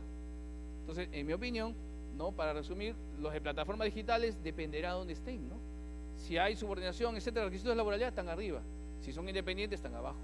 Pero al margen de esta discusión individual, que es la chamba de ustedes, lo que creo que falta es una norma general de protección social para independientes, ¿no? Eso por ahí debería haber, ¿no? Ahí está el hueco legal, ¿no? Bueno, eso es lo que quería compartir con ustedes. Muchas gracias.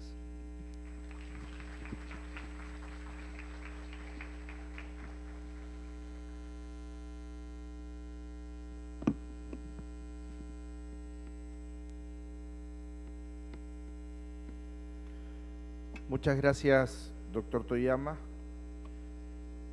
Bien, ahora vamos a hablar sobre los efectos vinculantes del pleno laboral. Ponencia a cargo del magistrado Omar Toledo Toribio, quien es juez supremo de la Corte Suprema de Justicia del Perú.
Buenas tardes, doctor Juan Carlos Requejo Alemán, Superintendente Nacional de Fiscalización Laboral, doctor Jorge Toyama Miyaguzuko, apreciado colega y amigo, señores funcionarios de SUNAFIL, quiero en primer lugar expresar mi saludo por el Día del Inspector, deseándole los mejores éxitos a esta institución que ciertamente, como ha manifestado el doctor Toyama, está dando mucho que hablar actualmente, precisamente por el posicionamiento que tiene en el ámbito laboral. Se me ha encargado desarrollar un tema relacionado con los efectos vinculantes de los plenos laborales jurisdiccionales. Y ciertamente nosotros tenemos diversos, si se quiere, productos jurisdiccionales y la discusión que existe es si son fuente de derecho y cuál es la vinculatoriedad que tienen estos productos jurisdiccionales.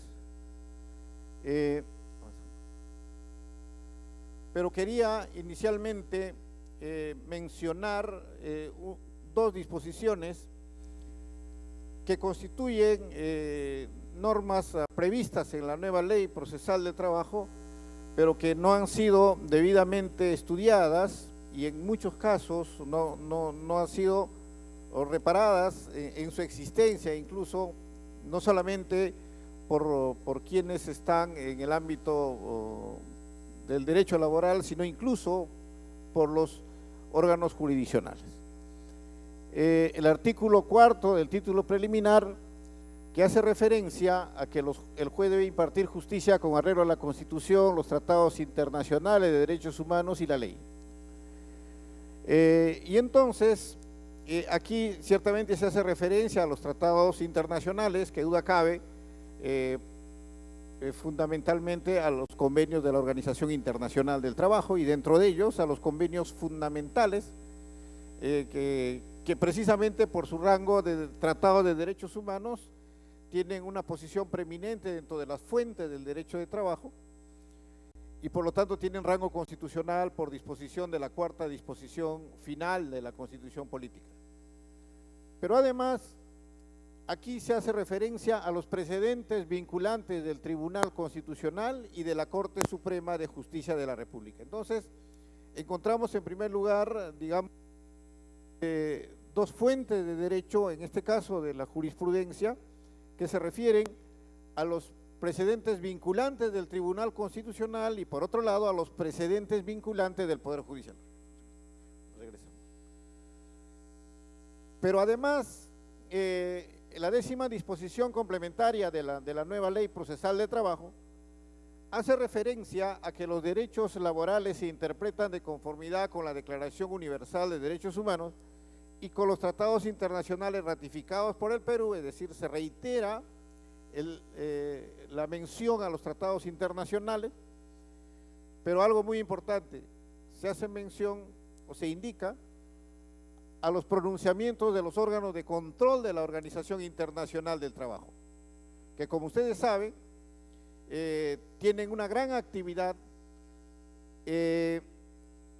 anualmente tienen un conjunto de pronunciamientos en base a los estudios que han realizado de las realidades laborales de los diversos países signatarios de la OIT, y me refiero concretamente al Comité de Libertad Sindical y a la Comisión de Expertos en Convenios y Recomendaciones. Constituye fuente de orientación y, si se quiere, de inspiración legislativa en lo que se refiere a precisamente a la aplicación de los diversos tratados internacionales, convenios de la OIT y recomendaciones de la OIT. Además, se hace referencia a las decisiones adoptadas por los tribunales internacionales constituidos según tratados de los que el Perú es parte. Esto último, ciertamente, nos traslada ya no solamente a que el juez laboral debe ser un juez de la constitucionalidad, sino que el juez laboral debe ser en la actualidad un juez de la convencionalidad. Y en ese sentido, la perspectiva del juzgador laboral no debe limitarse a la ley o a la Constitución, sino además una construcción en virtud de control de convencionalidad. Y es alrededor de ello que nosotros podemos encontrar diversos, si se quiere, diversas soluciones frente a situaciones concretas, y hablando a propósito de los plenos jurisdiccionales, algunos plenos jurisdiccionales considero que deberían tomar en cuenta ese control de convencionalidad al momento de establecer los acuerdos.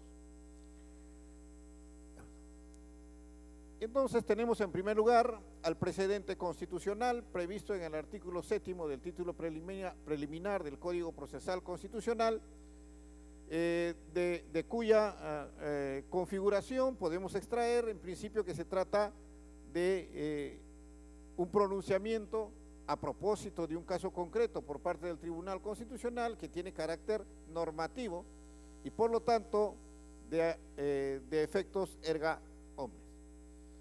El precedente constitucional es fijado por el Tribunal Constitucional.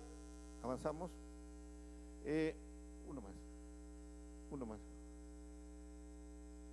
Existe una sentencia del Tribunal Constitucional, el caso Municipalidad Distrital de Lurín, que establece los parámetros y si se quiere, las situaciones en las cuales el Tribunal Constitucional deberá establecer un precedente vinculante, lo cual ciertamente, y podemos apreciar en los distintos precedentes establecidos por el Tribunal Constitucional, no necesariamente se cumple, ¿no? Y el caso más claro, que seguramente todos ustedes tienen conocimiento, es el precedente muchas veces citado, Huatuco, que en el seno del propio Tribunal Constitucional se discute si se ha seguido o no con los parámetros establecidos en esta sentencia Municipalidad Distrital de Lurín para establecer un precedente vinculante, el carácter retroactivo de sus disposiciones, etcétera, que además está a decir que ustedes tienen conocimiento que incluso en el seno del propio Tribunal Constitucional se discute si se ha seguido o no esta sentencia que fija los parámetros del precedente vinculante. Sin embargo, y esto es una discusión que siempre se aborda, los efectos de los precedentes vinculantes frente a la independencia de los órganos jurisdiccionales o frente a la independencia de las decisiones judiciales. La Ley Orgánica del Poder Judicial y el artículo 138 de la Constitución Política ciertamente reafirman la independencia del órgano jurisdiccional frente no solamente a cualquier autoridad, sino a cualquier funcionario, sea cual fuere su rango. La discusión es precedente vinculante frente a las decisiones jurisdiccionales. ¿Cuál es el grado de vinculación de un precedente vinculante? Ciertamente, el precedente vinculante, conforme al artículo 7º del título preliminar del Código Procesal Constitucional, tiene carácter normativo y por lo tanto, siendo el Tribunal Constitucional el órgano de cierre del sistema constitucional, evidentemente tiene carácter vinculante. Sin embargo, se tiene frente a ello la posibilidad de inaplicar el precedente vinculante en un caso concreto a través de la figura del distinguish. Y como en efecto, y mencionando al presidente Huatuco, los órganos jurisdiccionales de la justicia ordinaria inaplicaron en determinados casos el precedente Huatuco a través de la figura del distinguish, esto es, tratando de identificar el supuesto de hecho que sirvió para fijar el precedente vinculante y excluyendo de la aplicación del mismo aquellos supuestos de hecho que no corresponden precisamente en este caso al ámbito materia de actuación del precedente.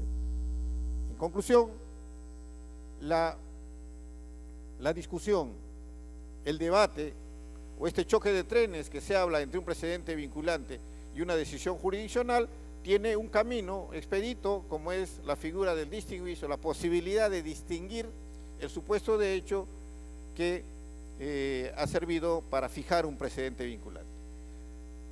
Pero vamos a ver a continuación qué pasaría si tenemos un precedente vinculante del Tribunal Constitucional y un precedente judicial que hasta ahora no tenemos todavía, conforme al artículo 40 de la nueva Ley Procesal de Trabajo.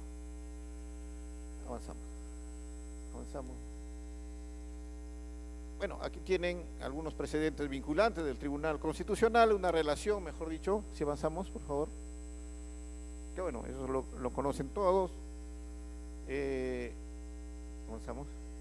Los nuevos precedentes vinculantes del Tribunal Constitucional, ¿no? Que los cuales hay que mencionar el caso de la sentencia interlocutoria denegatoria, que regula o trata del tema de la especial trascendencia constitucional, el caso Francisca Lila Vázquez Romero, el precedente Huatuco, avanzamos,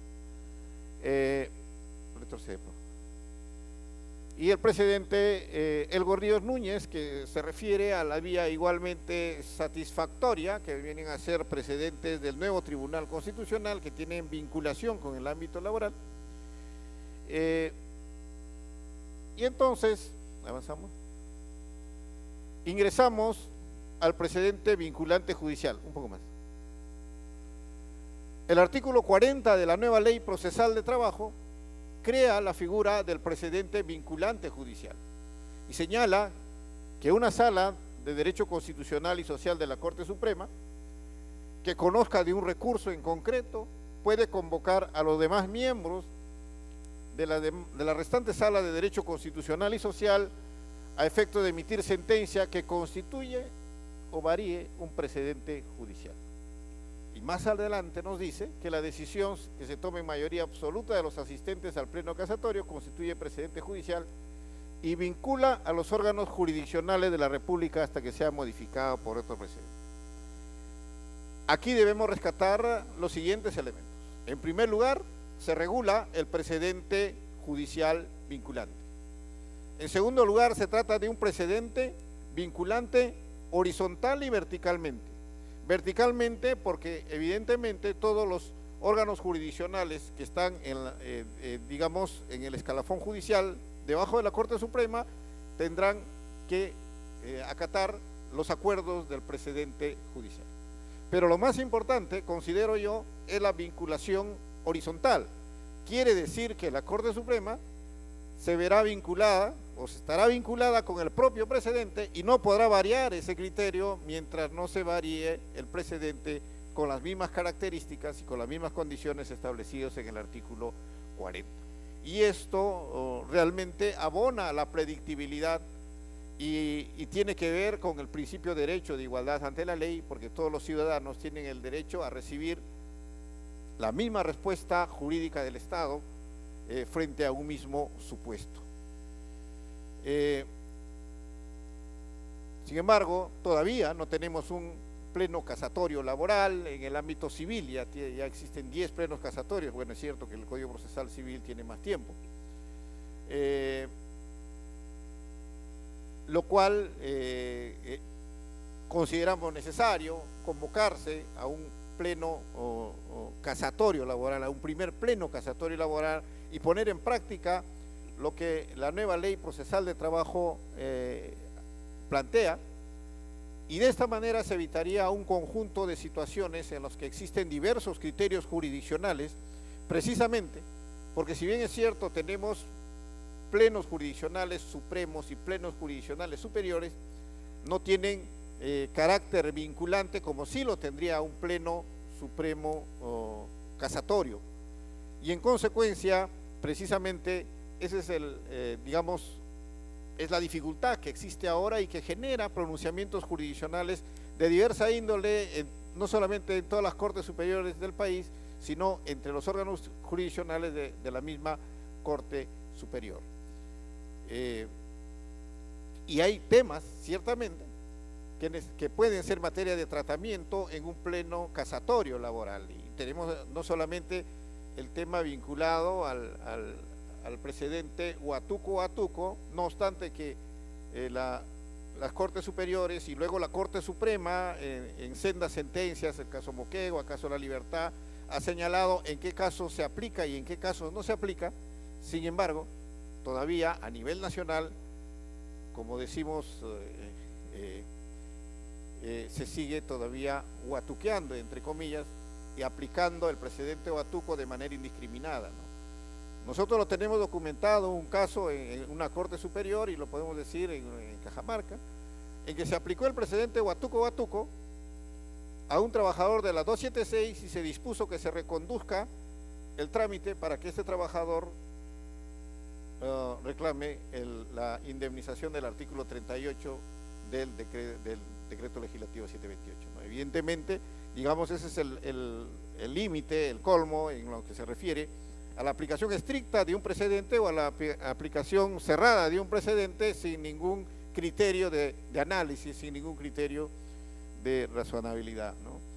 Entonces, allí tenemos un primer tema que podría ser materia de análisis de un pleno casatorio laboral. Por otro lado, tenemos el tema vinculado y que ha sido materia de un pleno supremo, el séptimo pleno, que se refiere a la indemnización de los trabajadores de confianza, ¿no? Hay indemnización por despido de los trabajadores de confianza, que igualmente debería ser materia de un tratamiento en un pleno, porque incluso hasta el sector de los empleadores no están conformes con el acuerdo que evidentemente discrimina a estos trabajadores y no les reconoce la indemnización por despido arbitrario, ¿no? Y aparte de una consideración constitucional, esto puede originar una serie de problemas en el ámbito empresarial. Decía que la virtud de un pleno casatorio laboral ciertamente es que tiene esta vinculatoriedad horizontal y vertical, pero además el pleno casatorio laboral, a nuestro entender, tiene una mayor jerarquía o categoría o rigurosidad que un pleno civil. Si nosotros retrocedemos, el artículo 34 de la nueva ley procesal de trabajo hace referencia a las causales del recurso de casación. Y se señala que el recurso de casación se sustenta en la infracción normativa que incida directamente sobre la decisión contenida en la resolución impugnada, es decir, fin nomofiláctico, o en el apartamiento de los precedentes vinculantes dictados por el Tribunal Constitucional o por la Corte Suprema. La misma norma está contenida en el Código Procesal Civil cuando se hace referencia a la casación civil, y en esa norma del Código Procesal Civil se habla de apartamiento inmotivado de un pleno casatorio, de un precedente judicial. Y en consecuencia, por eso nosotros consideramos que de tener un precedente judicial vinculante, este no podría ser inaplicado, aún así fuera debidamente fundamentado por el órgano jurisdiccional.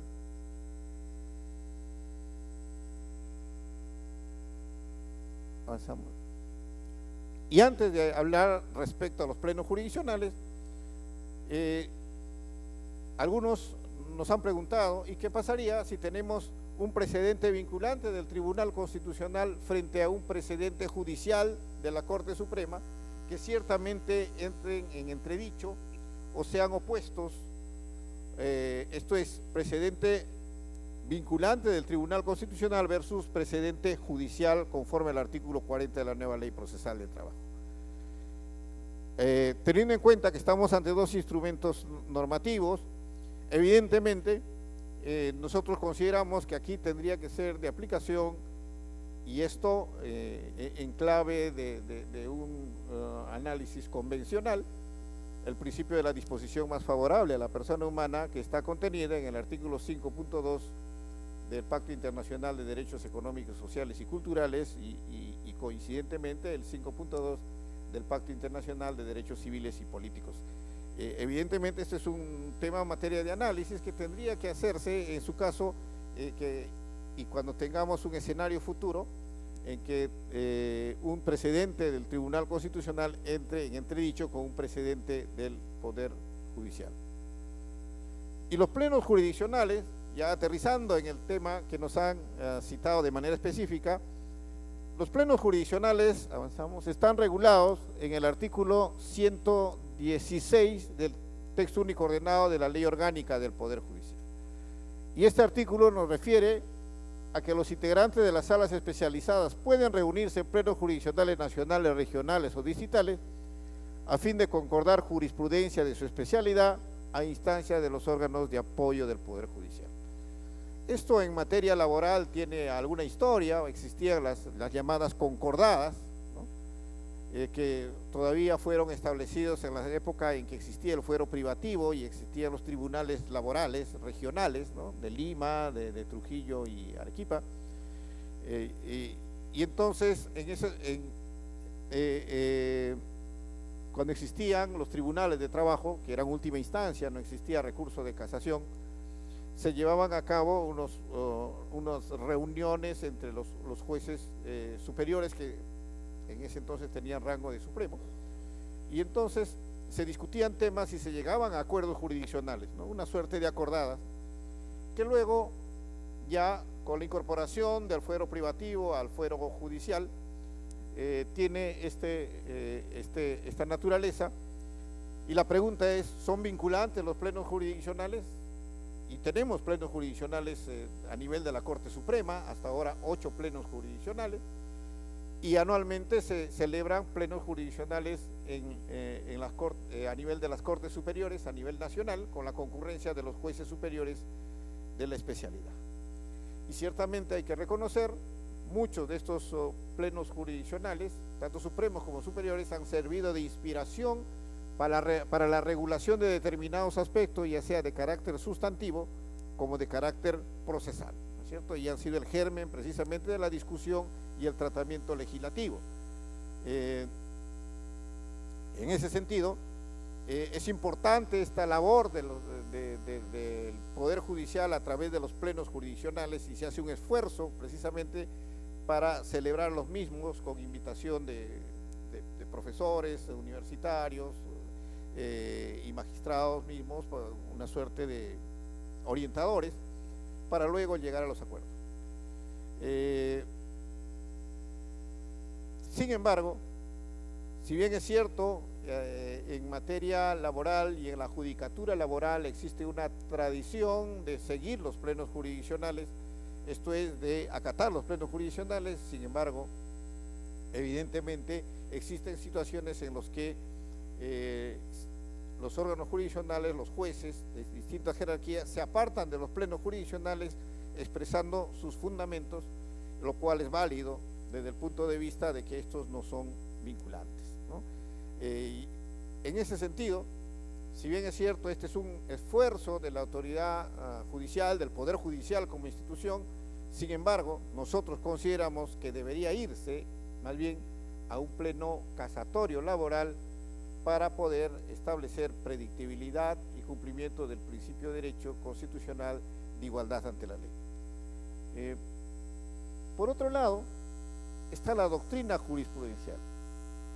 Y el artículo 22 de la ley orgánica del Poder Judicial se refiere precisamente a la doctrina jurisprudencial y señala que las salas especializadas de la Corte Suprema pueden establecer ejecutorias que fijan principios jurisprudenciales que han de ser de obligatorio cumplimiento en todas las instancias judiciales.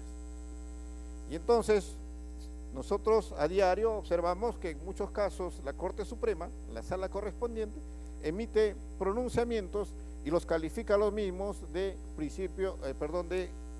precedente de obligatorio cumplimiento.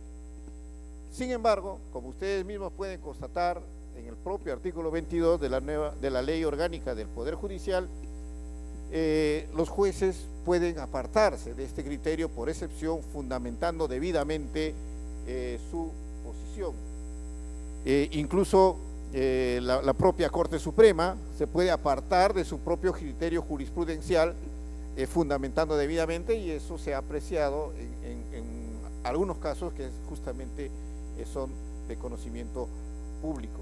Entonces, si bien es cierto, aquí también se aprecia un esfuerzo de la Corte Suprema en señalar determinados temas con calidad de precedentes de observancia obligatoria a tenor del artículo 22 de la Ley Orgánica del Poder Judicial, no quita la necesidad de crear y de ir a un pleno casatorio laboral. Yo creo que la orientación debe ser ir a un pleno casatorio laboral, establecer criterios jurisprudenciales para garantizar predictibilidad y finalmente garantizar el derecho a la igualdad ante la ley. Les había traído un completo análisis de los precedentes, de los plenos supremos laborales, pero son precisamente de conocimiento de ustedes. Simplemente quería referirme a propósito de los plenos jurisdiccionales, en la parte final, a los últimos plenos jurisdiccionales que se refieren al quinto pleno supremo.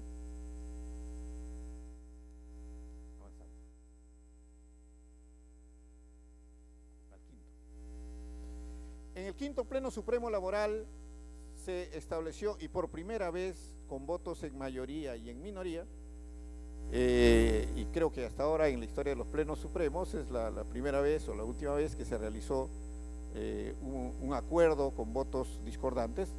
En el quinto pleno supremo laboral, avanzamos, se estableció por mayoría que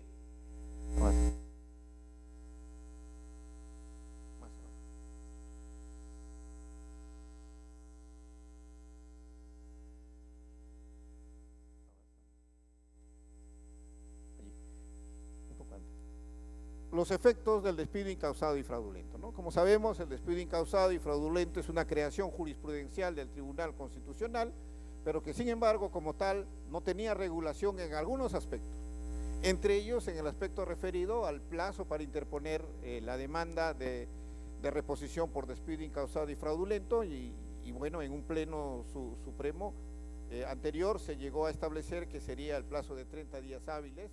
Esto es mutatis mutandi a lo que sucede con el plazo para interponer una demanda de reposición por despido nulo o una demanda de una demanda de indemnización por despido arbitrario.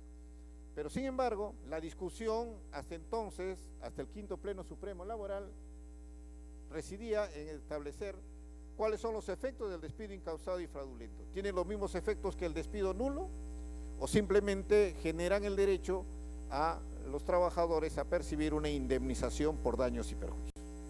Aquí la discusión en la Corte Suprema se decantó en mayoría y se estableció que en los casos de despido incausado y fraudulento el trabajador tiene derecho a demandar la reposición, además podrá acumular la demanda de pago de indemnización por daños y perjuicios sufridos, que incluyen daño emergente, lucro cesante y daño moral, y sustituye cualquier otra pretensión de remuneraciones devengadas.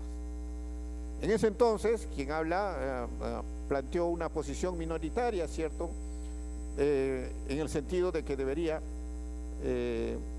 reconocerse a los trabajadores objeto de un despido fraudulento incausado los mismos efectos que el despido nulo, evidentemente porque estamos ante despidos que igualmente han sido declarados ilegales por mandato judicial y en consecuencia el trabajador ha estado fuera de su centro laboral no por propia voluntad sino por decisión del empleador. Bueno, frente a lo cual se ha señalado que el artículo 40 del texto único ordenado del decreto 728 solamente reconoce la posibilidad de percibir remuneración de vengadas a los trabajadores objeto de un despido nulo. Sin embargo, ese razonamiento a nuestro criterio no tiene, digamos, asidero, teniendo en cuenta que igualmente se aplicó el plazo de caducidad del artículo 36 en su momento para los trabajadores objeto de un despido incausado y fraudulento. Además, se aplicó la analogía y en este caso para restringir el derecho a acceder a la tutela jurisdiccional. La otra discusión se refirió precisamente a la naturaleza del periodo dejado de elaborar a consecuencia del despido. Y si nosotros negamos la posibilidad de las remuneraciones devengadas, estamos negando la posibilidad que el trabajador acumule para efectos pensionarios ese tiempo de servicios. Y en consecuencia, frente a lo cual se creó la figura del daño punitivo, precisamente en una suerte de creación a través de este pleno jurisdiccional, estableciendo que para, digamos, de alguna manera subsanar el tema vinculado a los derechos, a las aportaciones que podría generar una remuneración devengada, se estableció que el juez podía ordenar de oficio incluso un daño punitivo, ¿no? Lo cual habría que hacer un conjunto de consideraciones en principio vinculadas al principio de legalidad, puesto que el daño punitivo no está regulado expresamente en nuestro sistema y no podría ser sancionado o condenado una persona natural o jurídica por daño punitivo. Y por otro lado, el tema de incluso la posibilidad de otorgar de oficio el daño punitivo. Y esta es una muestra más de lo que mencionábamos, del carácter no vinculante de los plenos jurisdiccionales, porque si bien es cierto, los órganos jurisdiccionales están reconociendo solamente la indemnización por daños y perjuicios y no la remuneración de vengadas, pero sin embargo el daño punitivo no está siendo aplicado y precisamente por estas observaciones o estas atingencias que se pueden hacer frente a esta figura. Pues bien, se ha llegado al quinto pleno supremo laboral, por mayoría se ha determinado que los trabajadores solo tienen derecho a la indemnización por daños y perjuicios, pero que esto ha generado una serie de problemas vinculados primero a determinar si el daño moral se presume o no se presume. Esta es una discusión que se trae en el ámbito jurisdiccional, que incluso ha sido materia de tratamiento de dos plenos superiores, el del año 2018 y el del año 2019, del mes de mayo, hace unos meses. Y el otro tema vinculado es la forma de cálculo del lucro cesante. Si es exactamente igual a las remuneraciones de vengadas o es distinta a las remuneraciones de vengadas. Obviamente, quienes sostienen que solo tiene derecho el trabajador a la indemnización por daños y perjuicios, solo consideran que es distinto a las remuneraciones de vengadas.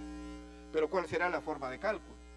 Y entonces vamos a ver, a manera de ejemplo, lo que se ha llegado en el último pleno superior 2019, Tacna.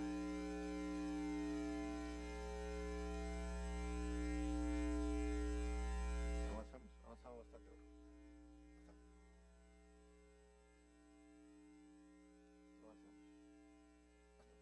Casi hasta el último.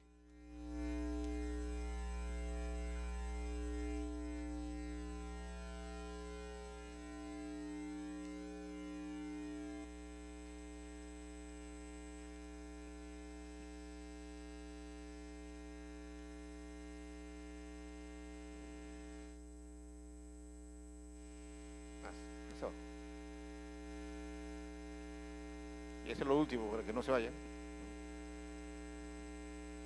Avanzamos.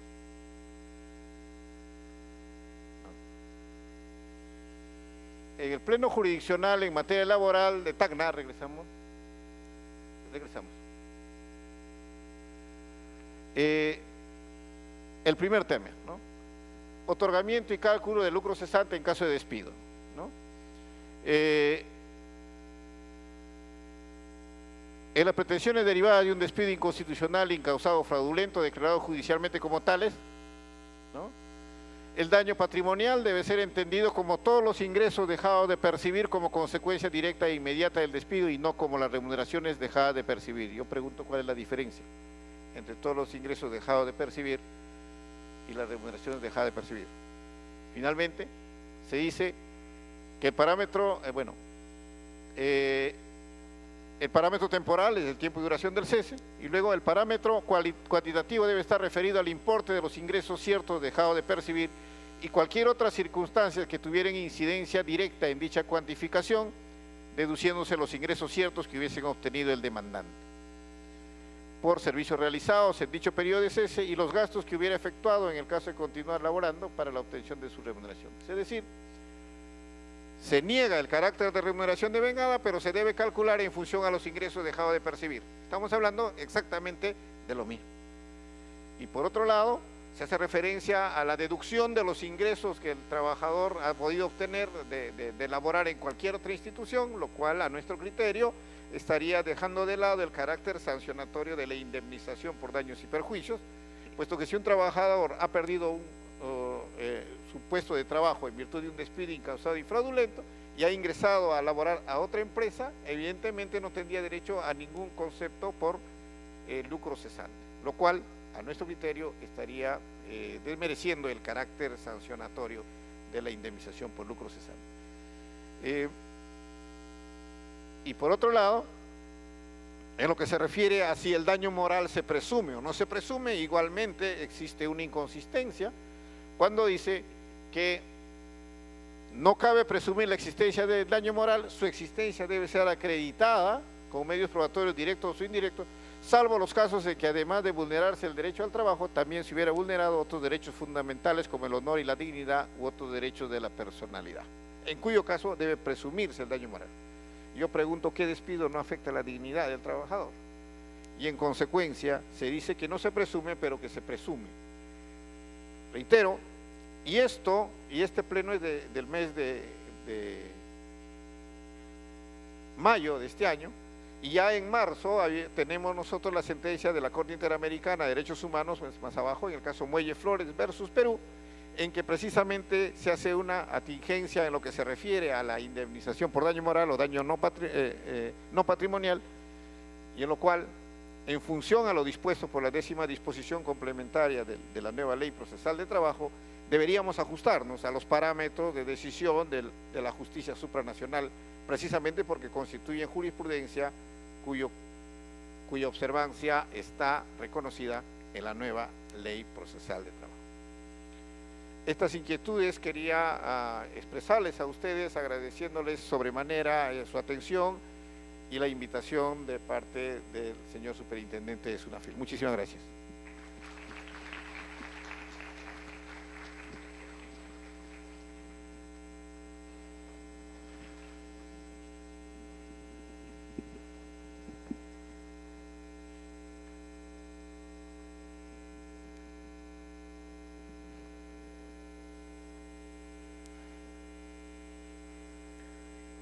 Bien, agradecemos la presencia del magistrado Omar Toledo Toribio y para clausurar este evento invitamos a nuestro superintendente, al doctor Juan Carlos Requejo Alemán, quien dará unas palabras finales.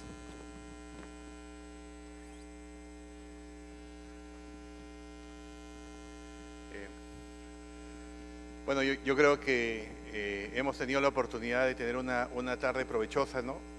3 grandes expositores. Agradecer al doctor Omar Toledo por esa excelente exposición. Sobre este tema hay mucho más que hablar.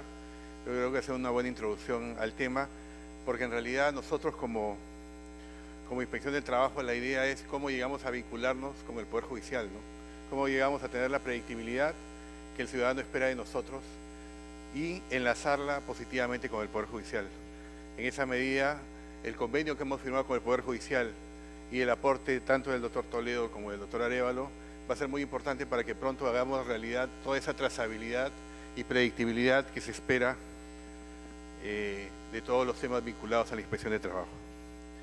Y bueno, la clausura estaba prevista para que la doctora Silvia Cáceres, nuestra ministra, sin embargo ha tenido un tema personal muy urgente y lamentablemente se le ha privado de tener la oportunidad y me pide que les haga extensivo su especial saludo. Y también